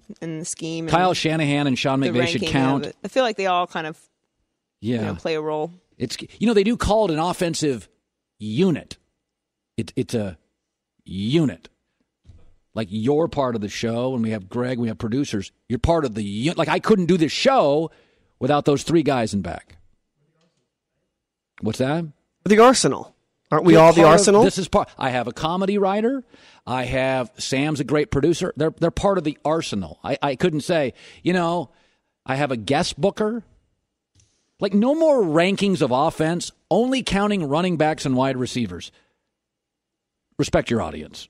That is, and I'm not blaming the writer on that. I don't even care who the writer is. Somebody up in management was like, I'm going to greenlight this. This is fantastic. What a great idea. That's the dumbest thing you've ever put on the internet. Period. I'm done being personal. All right, coming up next, Jason McIntyre will react to that. I'm so fired up today. You were literally yelling. Yelling. I'm just going to say the Bears ranking made you yell. I'm going to let everyone behind the curtain. You were yelling about the Bears. Yelling is subjective. Raising my voice. It's the Herd. Detroit welcomes Big 3 basketball tomorrow on FS1. Watch as Baron Davis, Mike Bibby, Jermaine O'Neal, and several legends of basketball go head-to-head on the half court. Catch it live on FS1 at 7 p.m. Eastern or stream it live on the Fox Sports app. Sports fans, sun is shining, temps are rising, summer's here. Grab your friends. Weather like this waits for nobody. Kingsford Charcoal start something. Let's bring on Jason McIntyre, founder of The Big Leads. Got stories now breaking. Speak for yourself. We got, you live in Los Angeles now, my friend. I'm lucky enough to. Thank you for that. Yeah. Well, let's start with something. You've got a very interesting Kawhi Leonard story that's blowing up on thebiglead.com. What is it? I can't believe more people aren't talking about this, Colin. So USA Basketball is convening in Vegas in 2 weeks. Yes, they are. Kawhi Leonard's on the roster. Greg Popovich is the coach. Okay, we're 2 weeks away from a summit in Vegas. But guess who else is on the roster? The James Harden, Chris Paul duo in Houston. Will there be any recruiting there? LeBron is also on the roster. Will he be recruiting? And it's just shaping up like such a showdown because of the one subplot that's kind of on the back burner. Kawhi, we know, is feuding with the Jordan brand. He wants a new sneaker deal. Yeah. Okay, you know where the big sneaker money is, right? In Asia. Right. USA Basketball is going to Japan and China the next 2 summers. So, Kawhi, you want that big deal? You better show up at USA Basketball camp. And I know you're thinking like, oh, no problem. Kawhi will just show up. Well, another network is reporting, right, that Kawhi Leonard is threatening to sit out the season in San Antonio. You can't show up at USA Basketball and then sit out the season if they're not trading you, right? So we don't know what is going to go down in Vegas. And I'm telling you, I don't think the Spurs are going to trade him. I don't see it happening. I think Popovich is so arrogant that he believes, oh, yeah, we could just recruit Kawhi Leonard. We could get him to stay. I can convince him. But once he's hanging around these guys on USA Basketball, he's going to see the Jimmy Butlers, Kyrie Irving, if he shows up there healthy. And he's going to be like, I'm all alone in San Antonio. These guys everybody's teaming up around the league. I don't understand what Popovich and the Spurs are going to do here. By the way, I think you make a really good point. He's got to play for USA Basketball. Has to. He has to play because one of his primary complaints, and I don't blame him on this. I'm not a shoe deal guy, but James Harden in the state of Texas, a football state, got a $200 million shoe deal. Kawhi Leonard, state of Texas, better organization historically, got $500,000. Yeah. The shoe deals in this league they're not like $10 million. They're $200 million deals. Kawhi wants one. One of the reasons he wants to go to the Lakers, a bigger brand, not a system in San Antonio. And I do believe that Tony Parker never got a big shoe deal. Manu never got a big shoe deal. Duncan never got a big shoe deal. Yeah. That Popovich's system overwhelms players, and therefore they don't get the big shoe deals. They're not the stars. The system's the star. Kawhi's like, I'm not a real greedy guy, but I want to make some money on my shoes, not $500. So he's going to have to play for USA Basketball to go overseas and get the shoe deal. If you're a top 5 player in the league, you should be paid for your shoe deal like a top 5 player. Russell Westbrook has one of the biggest shoe deals in the league. Should. I don't think he's a top 5 player. You don't either, right? I think he's one of the top 10. If I was a shoe representative. Shoes, yes. No, if I was a shoe rep, Russell Westbrook would be a top 3 shoe guy. Yeah. Because he's smaller, he's fun, he's exciting. Steph Curry would be LeBron wouldn't necessarily be one of my big shoe guys. But there you go. That's why Kawhi wants to get to L.A. He could go to Philly or Boston. That's fine and nice. But you go to L.A. I mean, didn't you talk at the outset that LeBron is meeting with, who was it? Leonardo DiCaprio. Al Pacino. Come on. I mean, if that's what's happening to LeBron in week 1, what's going to happen to Kawhi Leonard? You know how many doors it's going to open for him? If he signs here for 4 years. Okay, this is very interesting. LeBron's the face of the league. If LeBron retired tomorrow, the face of the league could arguably be Kevin Durant. He'd be the greatest free agent in league history, not named LeBron James. What's going on with Kevin Durant and you? So I think Joy's going to like this one because, we talked about it on Speak for Yourself yesterday. So on Instagram and social media, if you want to put out an idea, you could be anybody, a 17-year-old in high school, and you can blast anybody you want. You can just tag them. Well, Kevin Durant's getting tagged hundreds of times daily on Instagram, by me, by The Herd, everybody. And there's this fine line where, no, these guys should not respond to the haters on social media. Joy, I know you've got some haters. I have plenty of haters. Colin, I don't know if you have any, so everybody loves you. But Kevin Durant gets bashed a lot. And he responded to one of these jabronis saying that, he doesn't make anybody better. I mean, the guy's just won 2 final MVP awards. And I was, I've been saying good stuff about Durant on this show and Speak for Yourself. And, he sent me a DM about a month ago. And we started a dialogue, and he's like, I'm not speaking out of pocket here, but he just feels the media focuses on everything negative. And why can't he defend himself? Charles Barkley blasts Kevin Durant on TV nightly. Okay? People on radio, TV, social media, all they do is hammer Kevin Durant. I mean, this guy's given millions of dollars to the community. This guy's won 2 finals MVPs in a row. And we're still just totally trashing him. We're not going to focus on any of the positive. And I think we're at a point where athletes can't win, Colin. If they don't give interviews and don't respond on social media, well, they don't care. They're not into it. Well, let's not give them the big shoe deal. And then they do respond, and it's, this guy's a jerk. Oh, jeez. Got He's rabbit so ears. thin-skinned. Yeah. How do they win here? What is the move? You know what I think the move is with social media? Be authentic. And that's Kevin Durant's being authentic. No, he wasn't always authentic. Who's that? He had the burner account, right? Yes. And I think he's now pivoted from burner to, I'm just going to keep it real. I'm going to be authentic. That's kind of the way I look at it. I mean, I'll give you an example. Jim Rome and I are not going to fire back at people. That's kind of our personalities, right? But there are a lot of people in my business who do this talk radio thing, and they fire back at people. Clay Travis is my buddy. He's firing back at people constantly. That's Clay's. He's a lawyer. He's an arguer. That's Clay's authentic personality. I am more reclusive. I'm not a guy that I'm kind of a loner. I'm not going to go out there and get into tete-a-tete's battles with people. But Clay Travis loves to fight. Jason Whitlock, by the way, my buddy, loves to fight. I mix it up, but I don't love to fight. And I think the one big difference here, you've got a family, okay? You go home at the end of the day, you're hanging with your wife, you may be going out to dinner, maybe you're calling me, you're going out with your kids. You got a lot of stuff going on. Yeah, Kevin Durant's a single guy who's 29 years old. Okay, he's got a lot of idle time in the Bay Area. He's not going out to the clubs every night. You don't see him in Vegas. He's on his social media. Since All he night. got into the league at 19 years old, 2007, his whole career has been spent in the social media pressure cooker. All the time. And when you got the phone in your pocket, you can see the comments. It's buzzing every 5 minutes. I mean, I just think it's human nature for us to reply on social media. I don't think especially for these young guys. It's a different world because of social media, but I would not go as far as to say that the media has crushed Kevin Durant. He's largely been given a pass for most of his career when he was in OKC. Then he was given a pass by a lot of people when he left OKC because of Westbrook being quote unquote hard to play with. I think the fans mostly are the ones that have a problem with him going to Golden State. Yeah, he's called There's a lot snake of members more of than anybody. I've never called him a snake. No, I don't on think social Colin's media. ever called him a snake. The idea that the media is attacking Kevin Durant, I think, is an exaggeration. Yeah, but I do think the fans are a different situation. That I can understand clapping back at. But what it looks like, what it appears to the media when he does that, is that he is being sensitive. You know, one about it. time I tried to respond to a fan, a true story. So I was somebody said something stupid, and I pushed the emoji that was like, look at this stupid comment, and it was the middle finger. I had no idea, because I thought Apple on their device would create a middle finger. That's unprofessional. And one of my producers is, that was a middle finger. I'm like, you know, I'm old. I'm like, I have contacts. I'm like, I don't have my contacts in. Amazing.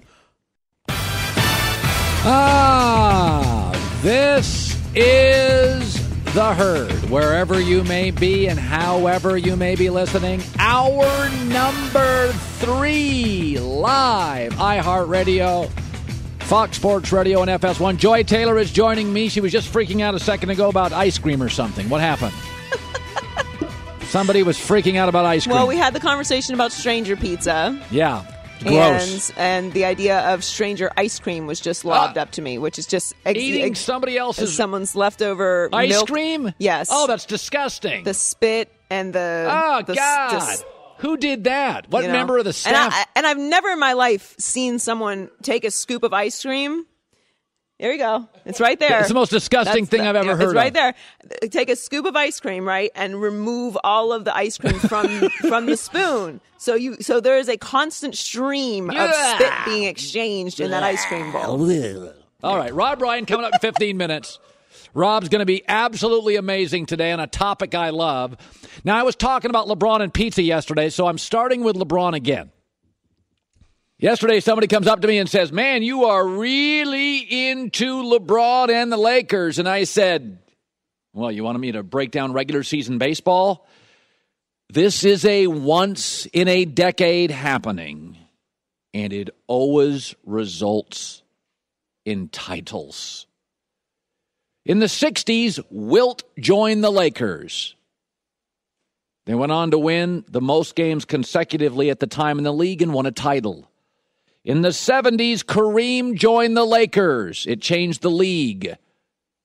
5 titles. In the 80s, Wayne Gretzky joined the LA Kings. Hockey was not big in California. They had never even been relevant. He made the LA community. The state of California has the Anaheim Mighty Ducks and the San Jose Sharks because Wayne Gretzky made California a hockey state. It could work here. He took them to the finals. They'd never won a second-round playoff series. In the 90s, Shaq joined the Lakers. 3 titles and became the most interesting basketball team for about a 15-year period. In 2000, David Beckham joined the LA Galaxy. Why is he doing that?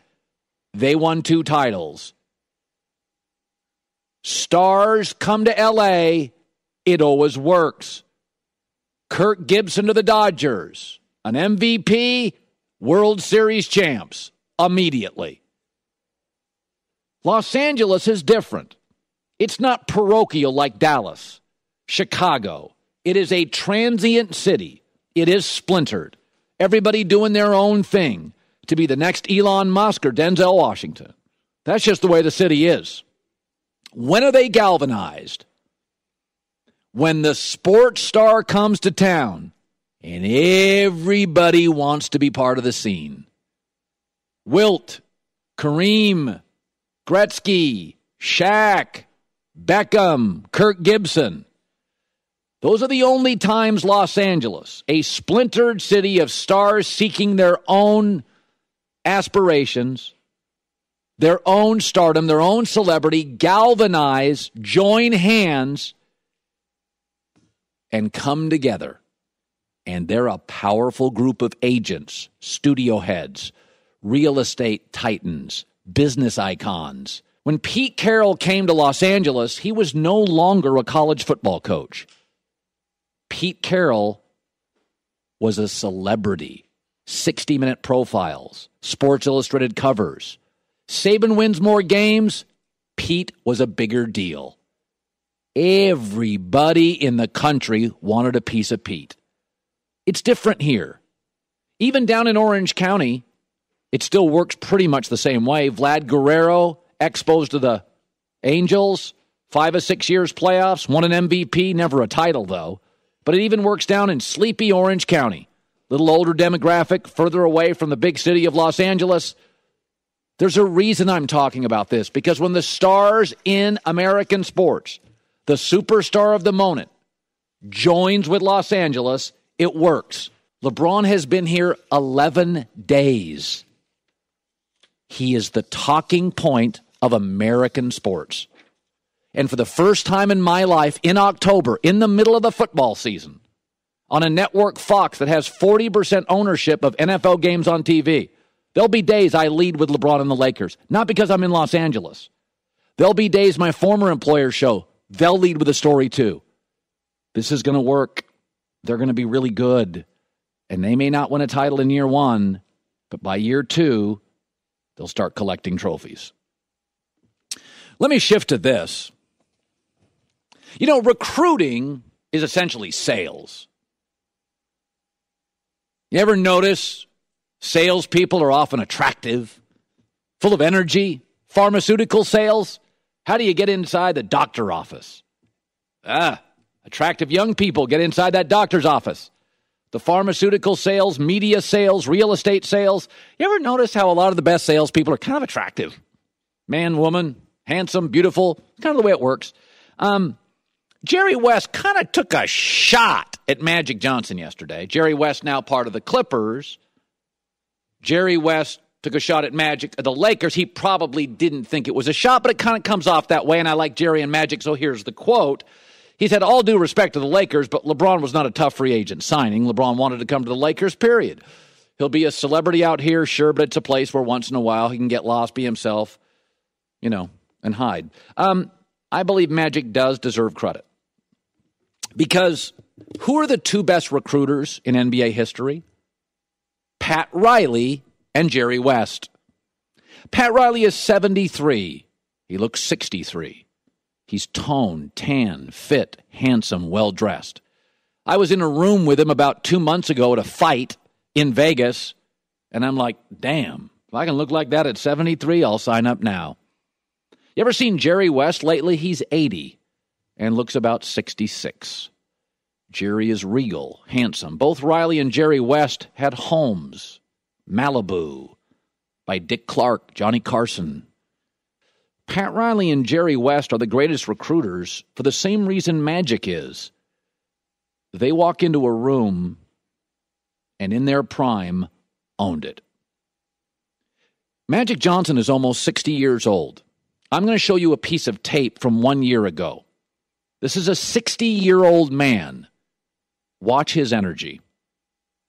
This is between you and me. Nobody's watching. Nobody need to know. What are you going to take to bring LeBron to the Lakers? I'll pay the fine. I'll pay the fine. Don't answer. I'll pay the fine. I'm going to be in trouble. I'm going to be in trouble. But you know what? We're trying to build a championship team with the Lakers. And hopefully next summer we'll be in line to sign free agents. You can't be around Magic Johnson and not laugh and not smile. And by the way, when Jerry West was in his 50s and 60s, you couldn't be around Jerry West, the logo, and not kind of be intimidated. Pat Riley, Magic, and Jerry are also connected at the hip to the Showtime Lakers. Magic was the star, Riley was the coach, Jerry was the GM. and that still resonates today. Magic at 60 has superseded Riley and Jerry as the league's best recruiter, and they all share the same qualities. Coming up next, Rob Ryan addresses a very interesting football thought. Don't fall for the short term. Look at the big picture. Joy and I are back after this. Walker able to stab it up in the air. Trippier out to him by Parashits. Mandzukic got there and scores! Mario Mandzukic! Croatia take the lead in extra time of the World Cup semifinal. Walker doesn't clear it. They don't step out quickly enough. And it's the second ball that comes from nothing. Look at Mandzukic on the shoulder. He reacts first, and then it's an excellent finish. Perisic with the header. He just puts it back in a dangerous area. And that's what you get when you have a poacher like Mario Mandzukic that can seize the moment for Croatia. Sunday on Fox, Pogba and Mbappe take on Luka Modric and Croatia in the FIFA World Cup final. Coverage begins Sunday at 10 a.m. Eastern, or stream it live on the Fox Sports app. I will take France, and what I think will be actually a fairly low-scoring affair, 1-0, 2-1, something like that, but I'll take France. I'm sorry about England. I know, it's a bummer. I am 61% British, 61.5% British, Ooh. and 12.8% German. A little bit German. Yeah, so between, those countries produce a lot of brain power. A lot of thinkers. Yeah, weirdos with pointy noses. It's funny, Rob Ryan's coming up in a minute. It is interesting. In sports creates this visceral feeling between teams and fans, and it makes us emotional. We throw shoes, we scream, we yell. Sports makes us cry. It makes us cheer. It's an amazing thing. Somebody years ago said, Colin, you should get into politics. And I'm like, politics makes me angry. Sports makes me cry. Sports makes me happy. Sports makes me cheer. But what we all tend to do, and I try not to do because I try to take the emotion out of it. I want to be the judge. You can be the jury. You can be the prosecuting attorney. I want to be the judge here. I want to be without emotion. We fall for short-term stuff. For instance, when Shaq and Kobe split, Kobe was the right person to keep. Kobe was more committed than Shaq. He was in better physical shape. He was a better practice player. He was going to last longer. But in the short term, Shaq joined Miami, won a title. Everybody thought it was great. But the smart move, and I said it at the time, if you had to take one or the other, you took Kobe. He was the more committed, long-term basketball icon, and he won multiple titles. Shaq fizzled out. And that's kind of the way sports work. We tend to go, Golden State fans, when they traded Monte Ellis, hated the move with Steph Curry. Steph Curry was the adult, the more mature player, had the higher ceiling, but Monte Ellis in the moment was a high-scoring fireworks show, but he wasn't like a long-term guy that was going to win you games. He was just fun to watch. Short-term people hated it. Long-term, Golden State, Jerry West, the people involved made the right move with Steph Curry. They knew what they were doing. Curry would change the game. Monte Ellis would just be a scorer. You see this on draft night. People are booing players. Donovan McNabb gets booed in Philadelphia. Short-term, they want one guy. Long-term, Philadelphia needed a quarterback, and they got Donovan McNabb. It was a great pick for 15 years. You're going to see this with the New York Giants. Saquon Barkley. The Giants had the second pick. They took a running back. The Jets had a third pick. They took Sam Darnold, the quarterback. Long term, the Jets win this. Short term, Giants are going to win it because it's much easier for a running back to transition college to the pros and immediately be a hit. We've seen that. We saw it happen with Alvin Kamara. You can be a running back at Georgia, the next year be a running back for Atlanta, and be a 1,000-yard running back. There's a couple play positions in football that are much easier transitions, high school to college, college to pro. Corner and running back. Quarterback's hard. Sam Darnold, the Jets basically were given Sam Darnold by the Giants. The Giants need a quarterback eventually. Eli's like 37. The last several years, he's not been very good, and you can blame other people, but it's a fascinating move. Short term, Saquon Barkley is going to look so much better than Sam Darnold this year. He's going to look great. He's going to walk into this league. He's going to get 1,000. He's going to be amazing. Now, he's not a 25 carry a game guy. He wasn't in college. He's not. He's a fireworks show. He is a home run hitter, and he's going to hit some home runs.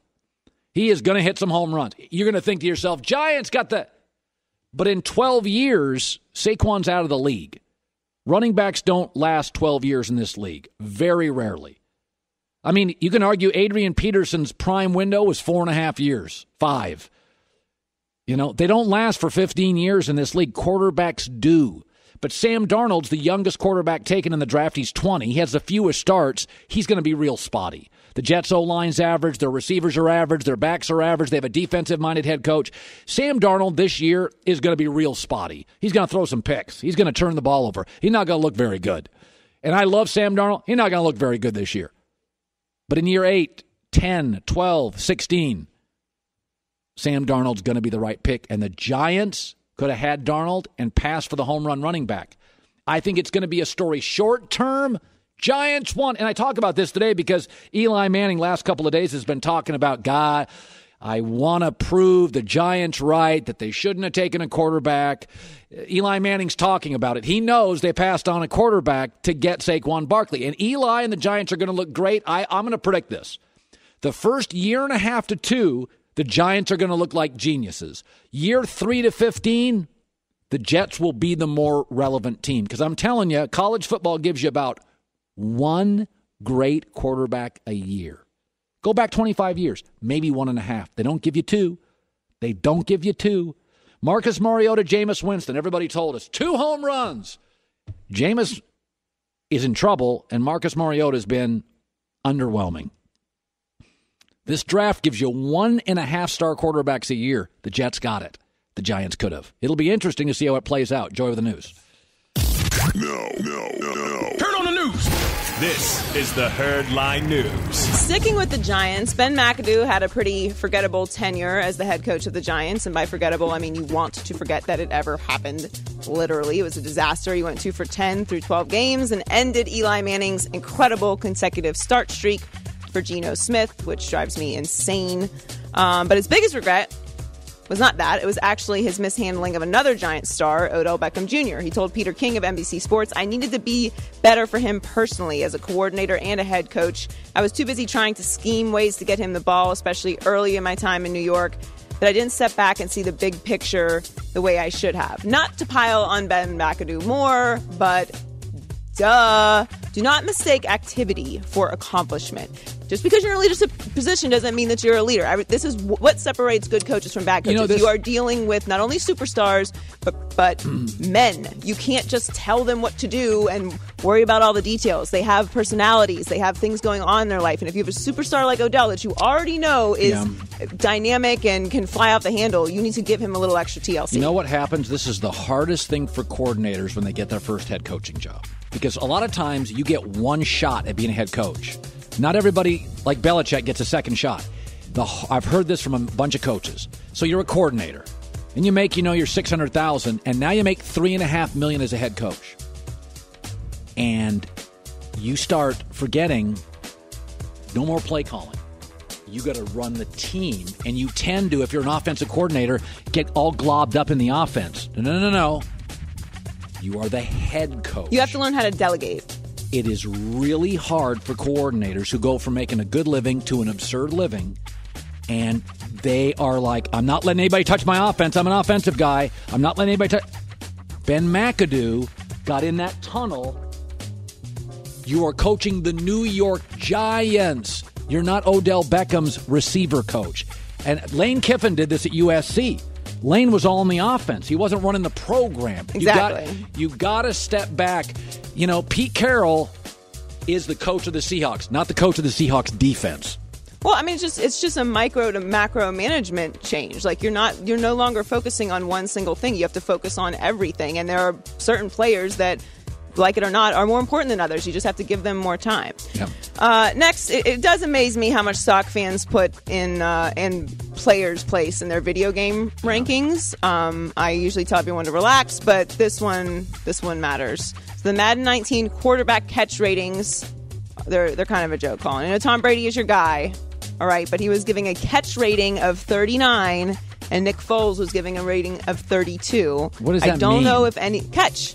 To catch the ball. So Brady throws an easier catchable ball? No. To catch the ball.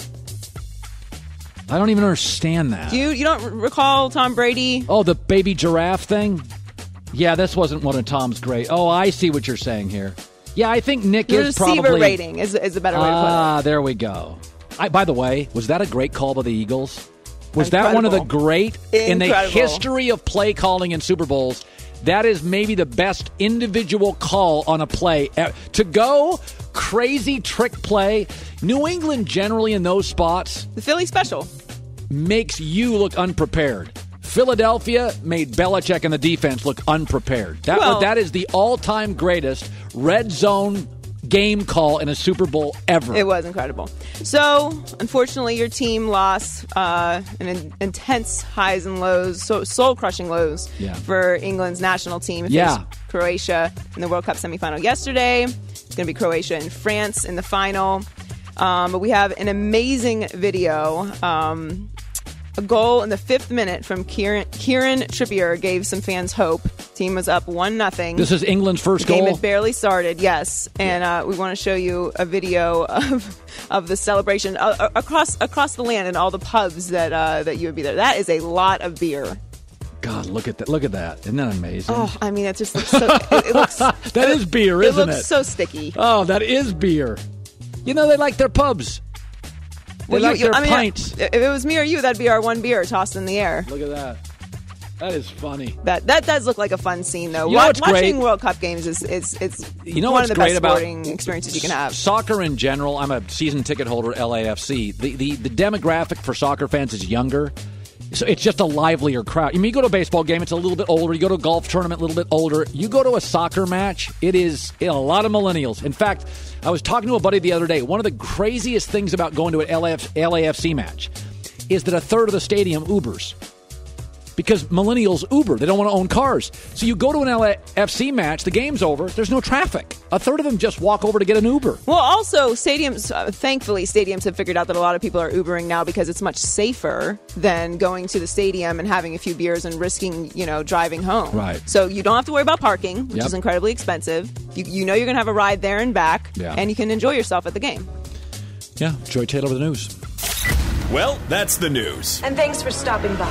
The Herd Line News. Almost 20 years coaching in the NFL. Cowboys, Raiders, worked initially under Bill Belichick and that staff. Rob Ryan joining us, FS1 NFL analyst. So, by the way, it is interesting. You like Eli Manning more than I do. You like Eli. I do. I'm not as big on Eli. I don't know why, because, look, the thing with Eli, he's one of those Mannings. They understand the game better than anybody else. He won 2 Super Bowls. And, I've seen him when he's red hot, and not too many quarterbacks, when they're that hot, are that good. Now, he never gets hurt, ever. Which is huge. He is also a pretty good 2-minute quarterback. He's weird. I always thought in his prime, I was always like, why do they huddle? You know what I mean? Right. He was so good at the line of scrimmage. I liked him better non-huddling. So now the entire league's non-huddling. Right. But, it'll be interesting. They upgraded at running back, left tackle. Pat Shurmur's a very smart offensive guy. Their first 2 draft picks, this tells you all you need to know about the Giants. Their first 2 draft picks were offense, running back, offensive line. Their number 1 free agent was a left tackle. I think they kind of figured out, we got to give Eli some help here. Carson Wentz is great. Yeah. Here comes A.Smith. Dak Prescott's real good. He needs help. No, there's no question. Like, that might have been, and I watched a lot of football last year, unfortunately, that might have been the worst offensive line I've seen in years. I mean, Flowers is not a left tackle, but he wasn't alone. They were all bad. Yeah. And, so they go out and they get Solder, but they also get a left guard. Yeah. They draft Will Hernandez, which is huge. They get all their receivers back. Yeah. Including Odell Beckham, who's one of the best, if not the best. They should be be a significantly better offense. Oh, yeah, and then they get the number 1 player, like you said, in the draft this year. He's like Tiki Barber for him. I mean, this offense could be absolutely explosive. Shurmur's an excellent coach. Yeah. So you have your doubts on Dak Prescott, which is interesting. You're not. I have my doubt. I love Dak Prescott. I mean, believe me, I'm a huge Dak Prescott guy. I believe in him. I saw him play in college. When my son was being recruited out there. He's a leader. He's a wonderful leader. The thing is with Dak is he's always been a throw to the open receiver. Yes, he was in college. Right, that's what he was in college, and that's what he is now. And the tough thing is in that division, especially now that the Giants went with the guy from the Cardinals, Betcher, that the coverage is always going to be tight. That's what that division believes in. And so I still see it, pretty tough for Dak to get going. Now, he's got the great running game. They've added a great coach in Sanjay Lal at receiver that specializes in getting open at the line of scrimmage. I think he'll do a great job for them.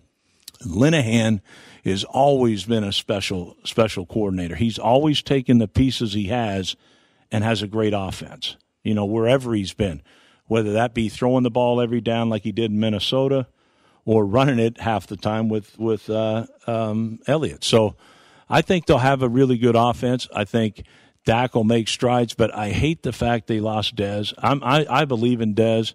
I think, now I saw him at his best, obviously, my 2 years when I was there as defensive coordinator, but I truly believe he still has something left, and it'll be interesting to see what team he goes to, because I hope he goes to the Giants, just so that'd be another weapon for Eli. But, I believe in them. I think, with Linehan and those guys, I think they'll get that offense rolling. Speaking of young quarterbacks, you like Jimmy Garoppolo for different reasons than what I have heard discussed before. Explain what Garoppolo has.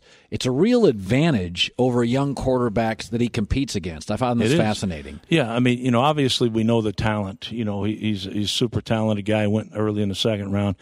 But what he's fortunate enough to be around Josh McDaniels. That's the Patriot coordinator. Right, yeah, Brian Daboll. Those guys started out as defensive coaches for Belichick. Now, that's very interesting. So Josh McDaniels starts as a defensive guy, has to learn that trade. Absolutely. Then moves to the offensive side, and that's an advantage how? Well, because what they do is Belichick believes teach them defense first. Quarterbacks. Yeah, teach these young coaches that are going to be dynamic the defense, and now they can do a better job of coaching offense, which both of those guys are offensive coaches, and both of them are great coordinators. But Josh does a great job of teaching those quarterbacks where the weaknesses of the defense. What are they exactly playing? They're not just saying, hey, they're in a cover three. No, he explains the coverage, exactly how it's rotating, exactly where the weaknesses are and what to look for. And that is a huge plus. So you see Garoppolo, really guys like that, Brady, Garoppolo, these guys have huge heads because they understand, not figuratively, but they understand what they're looking at, unlike the rest of the league that still is pretty narrow-minded. These guys are exceptional teachers, and they make these players that much better. And I think Garoppolo is blessed to have been in that system.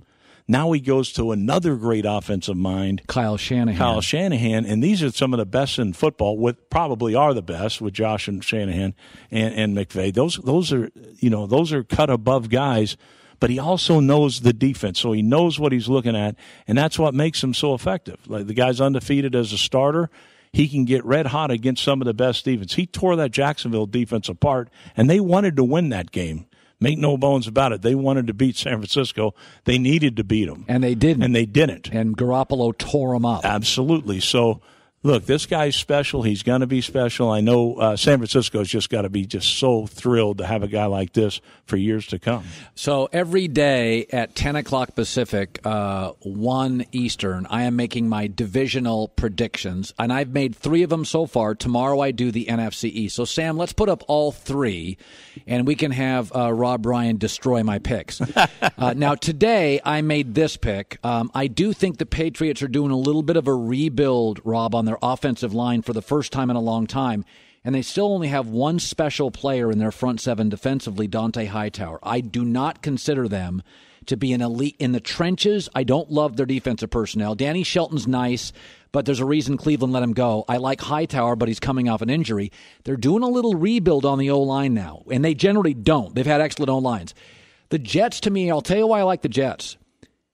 All their tough games, all the Green Bays on their schedule, all the Houstons, they're at home. Miami's got a brutal schedule, Rob. All their tough games, the Green Bays, the Kansas Cities, they're on the road.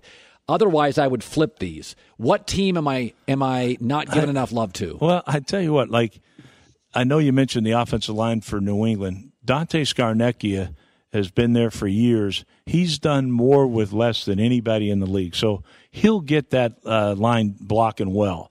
The year he missed, it looked like a sieve. It did. And that was, he makes that much of a difference. He's that dynamic of a coach and that dynamic of a person. But they do lose Solder, which is a huge loss. He's an excellent left tackle. But again, we know they're going to be there. They always are. They have the best coaching and the best quarterback. The thing I differ is, and I'm shocked and disappointed in Joy, I like the Dolphins. I do. Like you haven't suffered with the Dolphins as long as I have. No, but I do. I know they lost three great players. Do you trust their owner, their GM? I trust Tannenbaum. I actually do, because I think Tannenbaum will listen to the head coach, will get in there and find out what the type of people he has. That defense right there in Miami, have you seen the secondary? They have got an unbelievable secondary. They're really physical on both sides of the ball, which is huge, because physicality wins in all professional sports. No question. And they're a really physical team. And you saw a little bit of that when they matched up in against New England and beat them. They have four excellent edge rushers where most people don't have one. Buffalo doesn't have one. And Buffalo was 28th in the league last year in defense. They, and dead last in sacks. So, I see where they are. I think Josh Allen will be a good quarterback. He's working with Dable. I think that'll be a good situation for them. I worry about now the running game and all that other stuff. I don't see them making a huge move. Well, that Shady McCoy could be out of the league in a week if those accusations are true. Which obviously, that's going to hurt that team and him. But I really think the Dolphins are the ones better than the Jets. You said it yourself. Look, this team's going to look good in a few years from now. Now, the Jets' offensive personnel right now, O-line down, is it's below average. So Darnold's going to listen. Sam's going to struggle for a year. He's going to be real. What's going to get him to 8-8 though, Colin? Because I don't see that defense. They lost Mo Wilkerson and things like that. I see them probably in the cellar. But again, you're biding time to develop that young quarterback, and he is going to be special, I think. But the Dolphins, to me, could really push for the playoffs. I don't think they're going to push New England to win the division, but they're going to be right there. I believe that, because I think Gase is an excellent coach. He's in that McVay, those type of guys. When you take over a team and have those strong personalities, Pouncey, Sue, Landry, those things can either work for you or they can work against you. And he got them all out of town. And I think this team's going to profit from that. I really do. And I know they're great players, but I think he can bring them together. They still have a lot of skill. Kenny Still's an excellent receiver. Absolutely. Parker, that receiver, he's an excellent guy. And then they add Amendola, who's all work, who's going to make all those guys see how he works and prepares. And that offensive line is nasty. They are a physical group. They replaced Pouncey with the other top center in free agency. So, and then they add a Frank Gore, who's the best blitz pickup linebacker in the history of football. Running back, and he's going to pound it. He's going to get 1,000 yards. It might take him 500 carries, but he's going to pound that rock, and he's going to pound it when you need it. And then you get Tannehill, the quarterback, back. But now this will be his first year he's actually really working with Gase. All right, so you like Miami more than me. I do. I think the Jets are on the come. I think New York last year lost 6 one-possession games, and I think they win a few this year. Rob Ryan, thank you. All right. Coming up, LeBron just pulled off the ultimate power move. I'll tell you what he did. That's next. Best for last. Hey, sports fans, the sun is shining, temps are rising, summer's here. Grab your friends, blast some tunes, and ignite those coals. Weather like this waits for nobody. Kingsford Charcoal, start something. We do it every day at this time. We call it Best for Last. After almost 3 hours, Colin apparently hasn't gotten to the point yet. Quit holding out on us, Cowherd. It's the best for last. Well, of course, over the last 11 days, LeBron James pulled off the ultimate power move, moving to Los Angeles and the Lakers, the home of Jerry West and Wilt and Kareem and Shaq and Kobe and Magic and that all. Let's go back through the week that was his first week in Los Angeles, because remember, he signed, he was in Europe, he came back. So this was his first week in Los Angeles. Monday, LeBron sends out a cryptic tweet that some saw as implying that he was going to host a pizza party at a Blaze Pizza Shop, which he co-owns in Culver City, centrally located near his home in Los Angeles. Tuesday, there's a frenzy. Hundreds of people around the block lining up for a pizza party. They think they're getting to attend that party with LeBron. Much later that day, LeBron's wife, Savannah, posts an Instagram post showing that the king, in fact, is kind of chilling at his home on a raft. That's a donut. Last night, Wednesday, LeBron goes out to dinner, not to a pizza joint with the public, but to Beverly Hills, dinner with Al Pacino and Leonardo DiCaprio. It has been announced it has been greenlit, an untitled comedy starring LeBron James is going to happen. Now, this is LeBron telling you in his first week, listen, man, I could rub shoulders with common people in Ohio. I came to Los Angeles to take it to the next level. And don't think this is LeBron forgetting what matters. LeBron's going big time. LeBron's forgetting the people. This is what happens in Los Angeles. Kobe Bryant just won an Academy Award, an Oscar, for an animated short. Shaquille O'Neal moved here and has 33 acting credits. Uncle Drew, Grown Ups 2, Kazam, which could make anything disappear, especially the audience. Magic Johnson in 1998 hosted the Magic Hour. There was a short time in America where the talk shows were Leno, Letterman, and Magic. Show didn't do particularly well. Kareem Abdul-Jabbar, by the way, has 30 acting credits, some while he was playing. Famously played Roger Murdoch in the hit Aeroplane in the 70s and 80s.